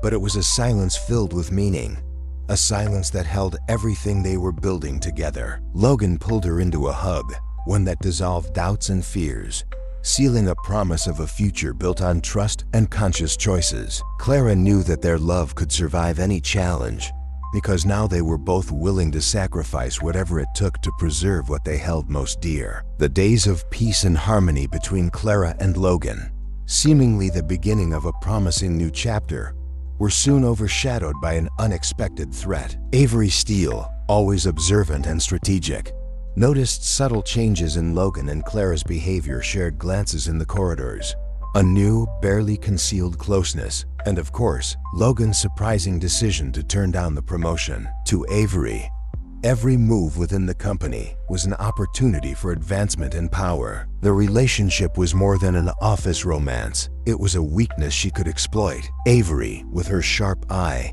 sensed that the connection between Logan and Clara might become the key to something bigger, or, in her view, a risk that needed to be eliminated. She began quietly gathering information, catching snippets of conversations, noting details others missed, and documenting every interaction that could be interpreted ambiguously. Within a few weeks, she'd amassed enough evidence to raise suspicions that Logan, the epitome of professionalism and impartiality, could be favoring Clara in his decisions. On an unexpectedly tense morning, the whispers behind closed doors became official. Avery, calculating and meticulous, presented her dossier to Hayworth & Sons Compliance and Ethics Department, citing professional concern and implying that Logan and Clara's relationship might compromise ethical operations. Her goal, hidden under a veil of corporate loyalty, was clear: destabilize Logan's position and, if possible, create an opening for herself. On a cold, foggy morning, Clara and Logan were summoned to a formal meeting. Clara felt the weight of the email notification from the Compliance and Ethics Department as soon as she saw it. Though she knew her relationship with Logan was honest and legitimate, the formality of the situation made her shiver. Logan, on the other hand, tried to maintain his composure, but Clara could see his restrained anger and frustration at having to justify their integrity. When they entered the conference room, they were met by two members of compliance and a company lawyer. Avery was there too, sitting with a professionally neutral, almost friendly expression, but Clara detected a gleam of triumph in her eyes. Avery was in her element, playing a game where she felt she had the upper hand. Clara reached for Logan's hand under the table, seeking a sliver of stability in the hostile environment. "Mr. Blake," Ms. Hayes, one of the compliance representatives, began, adjusting his glasses and looking at them with a neutral but serious gaze. "We're here to address allegations that have come to the department, suggesting that your relationship may be influencing corporate decisions, potentially resulting in favoritism and compromising the professional ethics that we hold in high regard. We'd like to better understand the situation." Logan shot Avery a cold look before answering, his face controlled, but with a flash of determination and even defiance in his eyes. "I'm fully aware of the company's ethics policies, and with all due respect, I assure you my relationship with Clara is personal and has no impact on my professional decisions. Additionally, I recently turned down a promotion that could have created a conflict of interest precisely to avoid any sort of question." Avery gave a faint smile, her eyes fixed on Logan as if savoring the situation. She leaned forward slightly and, in the most neutral tone possible, added, "I understand, Logan, but the compliance team needs to ensure there hasn't been any unintended partiality. I know it's delicate, but as leaders we must uphold transparency, right?" Clara felt a wave of indignation at Avery's passive-aggressive tone. She knew Avery was masking her true intent, manipulating her words to appear as a champion of ethics when her goal was to undermine any credibility. Logan or Clara still held. Clara glanced at Logan, who nodded subtly, a silent signal that they would need to remain united and strong. The questioning continued, with probing questions about recent decisions, projects Clara had led, Logan's choice to step down from the promotion, and whether any of it was related to their relationship. Clara answered firmly and clearly, emphasizing her achievements and proving that every accomplishment had been her own. Logan backed up each of her answers, reaffirming her autonomy and explaining objectively that their personal relationship had never interfered with his professional integrity. But despite their coherent, straightforward responses, Clara sensed the weight of doubt in the expressions of the compliance officers, and it deeply frustrated her. It felt as if the relationship they had built on honesty and respect was being reduced to a sordid suspicion of favoritism. When the meeting finally ended, they were informed that the department would conduct a thorough investigation and that they should await the final decision. It was as though a heavy shadow loomed over them, a baseless accusation that threatened not only their careers, but everything they were building together.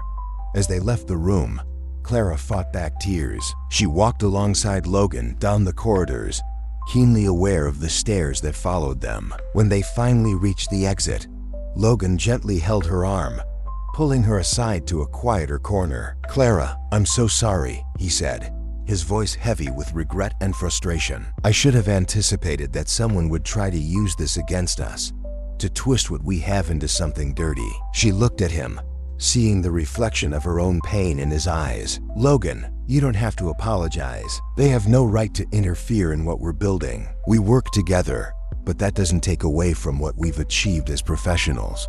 They can't take that from us." He nodded, holding her hand tightly. "We'll face this together. No matter what happens, I'll protect you, Clara. And if need be, I'll fight anyone who tries to come between us." In the days that followed, the tension at the office only grew. The compliance investigation became an invisible but omnipresent obstacle, affecting their every move. Old documents and decisions were scrutinized, and they were repeatedly called in to clarify details. The atmosphere grew oppressive, and Clara felt the weight of the unfounded accusation in every interaction and each curious glance from colleagues. Finally, Logan and Clara decided to take action. They gathered evidence of her competence and hard work, creating a timeline of every project Clara had led, highlighting recommendations from other directors that validated her achievements and demonstrated her independence. Logan, in turn, presented emails and reports documenting his strategic decisions and his reason for stepping down from the promotion, reiterating his commitment to the company's ethics and respect for corporate policy. When they entered the final meeting with the compliance team,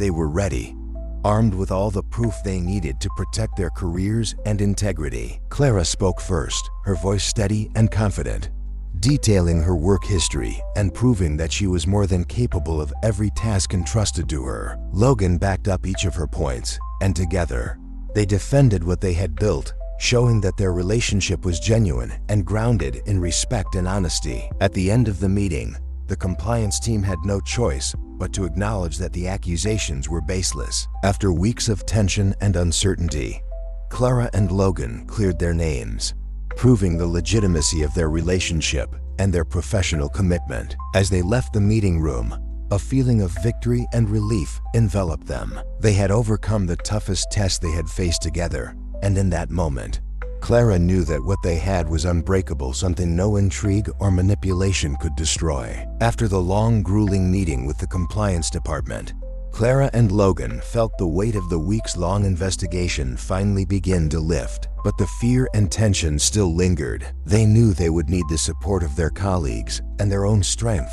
to dispel any lingering doubts that still hung over them. Hayworth and Sons, with its stringent and competitive policies, felt like a minefield of suspicion and uncertainty.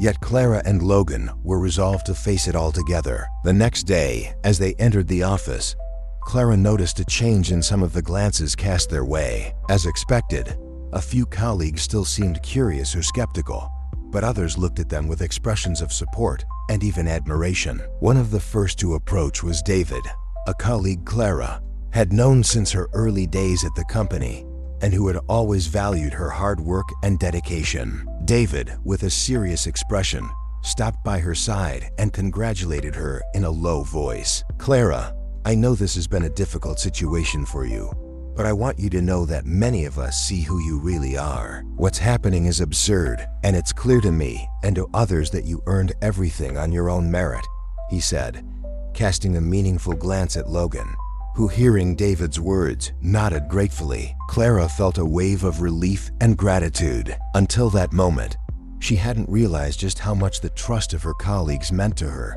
or how their support could help ease the burden she was carrying. For the first time, she felt truly seen for who she was, a capable professional who deserved to be there. Regardless of her relationship with Logan, throughout the morning, more people approached her. Some sent discreet messages, while others stopped to offer words of encouragement in person. It was as if the office's competitive atmosphere had somehow transformed into a network of solidarity and support. Clara was surprised by how much the integrity she and Logan had shown had inspired others to look beyond the accusations. Their words and actions, their resilience in staying focused despite the pressure, had motivated others to see the bigger picture. As the day wore on, Clara and Logan exchanged occasional knowing glances, sharing a sense of relief and hope that the nightmare was finally coming to an end. They felt strengthened not only by their colleagues' support, but by the certainty that together, they could face any adversity. For Logan, who had always kept his distance from others, This display of solidarity was especially meaningful. He had always believed the corporate world was ultimately a power game where only the strongest survived. But watching Clara earn her colleagues' respect, he realized integrity and respect also held value. At the end of the day, Clara received an unexpected message from Amanda, one of the most respected project leaders in the company, inviting her and Logan to an informal meeting in the common room. Amanda was known for her skill and the respect she commanded from her colleagues, and the invitation felt like a special gesture. Clara, still slightly apprehensive, accepted, and Logan joined her silently, aware that this meeting might be an important step toward solidifying the respect of their peers. When they entered the room, they found Amanda and several other colleagues gathered around a table, all with friendly, supportive expressions. Amanda motioned for them to sit and then, in a direct tone, began to speak. "I know that, in the past few weeks, you both have been through a real test of integrity, and I think I speak for everyone here when I say this was unjust a reflection of an environment that's often hostile and oppressive," Amanda said, looking at each person present. "But what truly matters is that you've both shown you have something rare: integrity, courage, and a dedication that goes beyond the ordinary. We want you to know you have our full support." Clara felt a warmth rise in her chest, a mix of gratitude and relief that nearly brought her to tears. Logan maintained his serious expression, but she could see the contained emotion in his eyes, something he rarely allowed others to see. David, also present, leaned forward and added his own words. "Logan, Clara, I know that initially your situation might have raised some doubts, but what you both went through showed us you possess something rare in this environment. We need people like you to bring balance to this company. We need leaders who value merit and respect, not just position or title." Logan looked around at each of them, feeling more connected to his colleagues than he ever had before. It was strange for him, someone who had always prioritized control and distance, to now feel part of something bigger. Inspired by their support, he allowed himself to speak more personally, almost like a leader wanting to create a better environment for everyone. "I can't say I didn't feel the pressure or that I wasn't frustrated with everything that happened," Logan began, his voice strong yet sincere. "But your support means a lot. I've always thought the corporate world was a place where you had to fight alone, where everyone only looked out for themselves. But I see now that there's something greater we can build together, a space where we can all grow without being oppressed." Clara watched him with quiet pride, seeing in him not just the man she loved, but someone who, through time and experience, was evolving into a more compassionate and understanding version of himself. Amanda smiled, a look of understanding and solidarity in her eyes, and added, "That's exactly what we want to build here. Logan, a place where we can grow together. I hope that, from here on, you'll both continue to lead with the same integrity and commitment." The informal meeting ended on a note of camaraderie, and for the first time, Clara felt surrounded by a team that saw her for who she truly was. She was no longer just a talented analyst or simply Logan's partner. She was Clara, a woman who had earned her place through hard work and dignity, who had stayed strong even in the face of accusations. Logan, beside her, felt the same. For the first time, he recognized the value of true connection and leadership rooted in mutual respect, not just competition. After the meeting, Clara and Logan left together, walking through the city with a lightness they hadn't felt in a long time. They strolled down quiet, night-lit streets and, upon stopping at a small cafe, sat together, exchanging glances and smiles filled with everything they had faced and overcome. "It feels like everything has finally fallen into place, doesn't it?" she said, looking at him with a serene smile. "I never thought we'd make it through all of this and still have so many people's support." Logan nodded, taking her hand and stroking it softly. "Neither did I. I thought my world was only about goals and results. But you showed me there's more, Clara. You brought a new perspective to my life." Clara smiled, feeling complete beside him, knowing that no matter what the future held, they had each other and a supportive team that truly valued them. The challenges had been many, but together, they found the strength to overcome each one, reaffirming their love and their commitment to stay by each other's side. For Logan, that moment with Clara, far from the pressures and accusations, was proof that his sacrifice had been worth it. The power of an authentic life built on respect and love had finally become his priority. And he knew that with her beside him, there was no challenge they couldn't overcome. The past months at Hayworth & Sons had been a true test of integrity and resilience for Clara and Logan. Despite the victories and support they had built along the way, both felt that their chapter there was drawing to a close. The experience had strengthened them, not only as individuals, but also as partners, united by a mutual understanding that few could imagine. The pressures of the corporate environment, the constant power plays, and the intrigues had left deep marks, but also paved the way for a significant decision: to embark on a new journey together. The plan to build something of their own had surfaced almost spontaneously during one of their late-night conversations, where they discussed the future they wanted to share. After countless nights of discussing ideas, they realized they were ready to risk everything on a project that would reflect the values they had come to hold dear: integrity, respect, and the freedom to be their authentic selves, without the constraints of the corporate politics that had so often held them back. The idea of a startup that combined technology and innovation with a genuine focus on ethics and human values began to take shape. Logan, with his strategic vision and extensive market knowledge, found renewed passion in the project. He saw this venture as a chance to create something meaningful, something impactful, without the chains that had kept him tied down for so many years. Clara, with her keen eye for detail and analytical perspective, complemented his ideas, bringing a practical approach that helped shape Logan's vision. Blending creativity and structure, the decision to leave the company wasn't easy. When they arrived at the office that morning to officially announce their departure, Clara felt a mix of relief and nostalgia. That place had been the backdrop for so many intense moments, conflicts, achievements, and the start of her love story with Logan. She knew she would never forget the experiences she had there, but she was ready to move forward. Logan, always steady and composed, maintained a calm demeanor as they filled out the final paperwork and submitted their resignation to HR.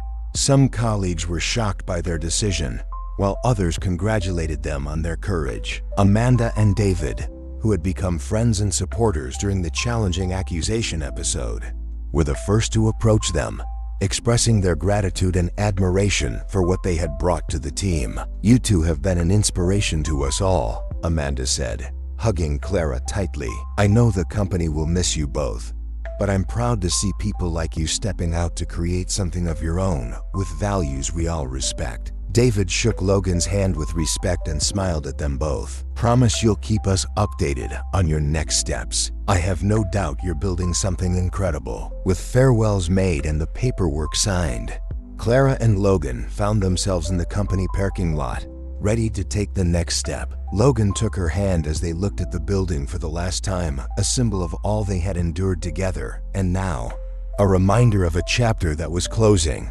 "Are you ready for this new beginning?" he asked, his eyes shining with a mix of excitement and calm. Clara smiled, her heart feeling light and full of anticipation. "More than ready. I don't know what the future holds, but I know that with you by my side, any challenge is worth it." The first few months with the startup were intense. Building a team, finding investors, and setting a clear direction were only the beginning. Clara and Logan faced difficulties, moments of uncertainty, and complex decisions that demanded their full dedication. But they were committed to success, and more than ever, to the promise they had made to each other to keep their values and respect above any obstacle. As time passed, the small company began to gain recognition. Their innovative approach and dedication quickly attracted clients and partners eager to collaborate. The employees who chose to join the startup soon realized that the work environment was different. Clara and Logan were intentional about creating a healthy workspace where ideas were respected and everyone's contributions were valued. Transparency became a hallmark of the company culture, something the two of them cherished and had established as one of their guiding principles. During a weekly team meeting, Clara found herself thinking back to the intense meetings at Hayworth & Sons, where she had often had to defend her ideas amid skeptical glances and internal rivalries. Now, looking at her team, a united, engaged group, she felt immense pride in what they were building. Logan, beside her, was also a new version of himself. He had shed the rigid, distant demeanor he used to wear and had become an empathetic leader, someone his colleagues respected. Not out of fear, but out of genuine admiration. He smiled more, took time to listen to others, and showed a passion for their work that few had seen in his days as a corporate executive. One night, after another day of achievements, they decided to celebrate. They went to a favorite restaurant, a place where simplicity and beauty made them feel at home. Logan raised a glass of wine, looking at her with a warm, affectionate glow in his eyes. "I don't think I ever imagined I'd experience something like this," he said, smiling sincerely. "I spent years thinking success only came if I sacrificed everything personal. But with you by my side, I've learned that it's possible to be happy and successful without giving up what really matters." Clara smiled back, feeling utterly fulfilled. She knew they had come a long way and that challenges still lay ahead. But she also knew they were ready for anything, as long as they stayed side by side. "You've always sought control," she teased, "but I think together we found a new way to be in command. Now we're true partners." Logan nodded, reaching across the table to take her hand and intertwining his fingers with hers. It was a simple gesture, but one that held the certainty that after everything they had been through, the future was theirs to shape. "True partners," he repeated, smiling. That night, as they walked through the city streets together, Clara looked up at the starry sky and felt at peace. There was something deeply satisfying about knowing that, with Logan by her side, she had built a life where they could both be authentic, a life free of manipulation, where respect and love were the foundation of everything they did. And so, together, Clara and Logan moved forward, ready to face the unknown, confident that, united, they could overcome any adversity the future held.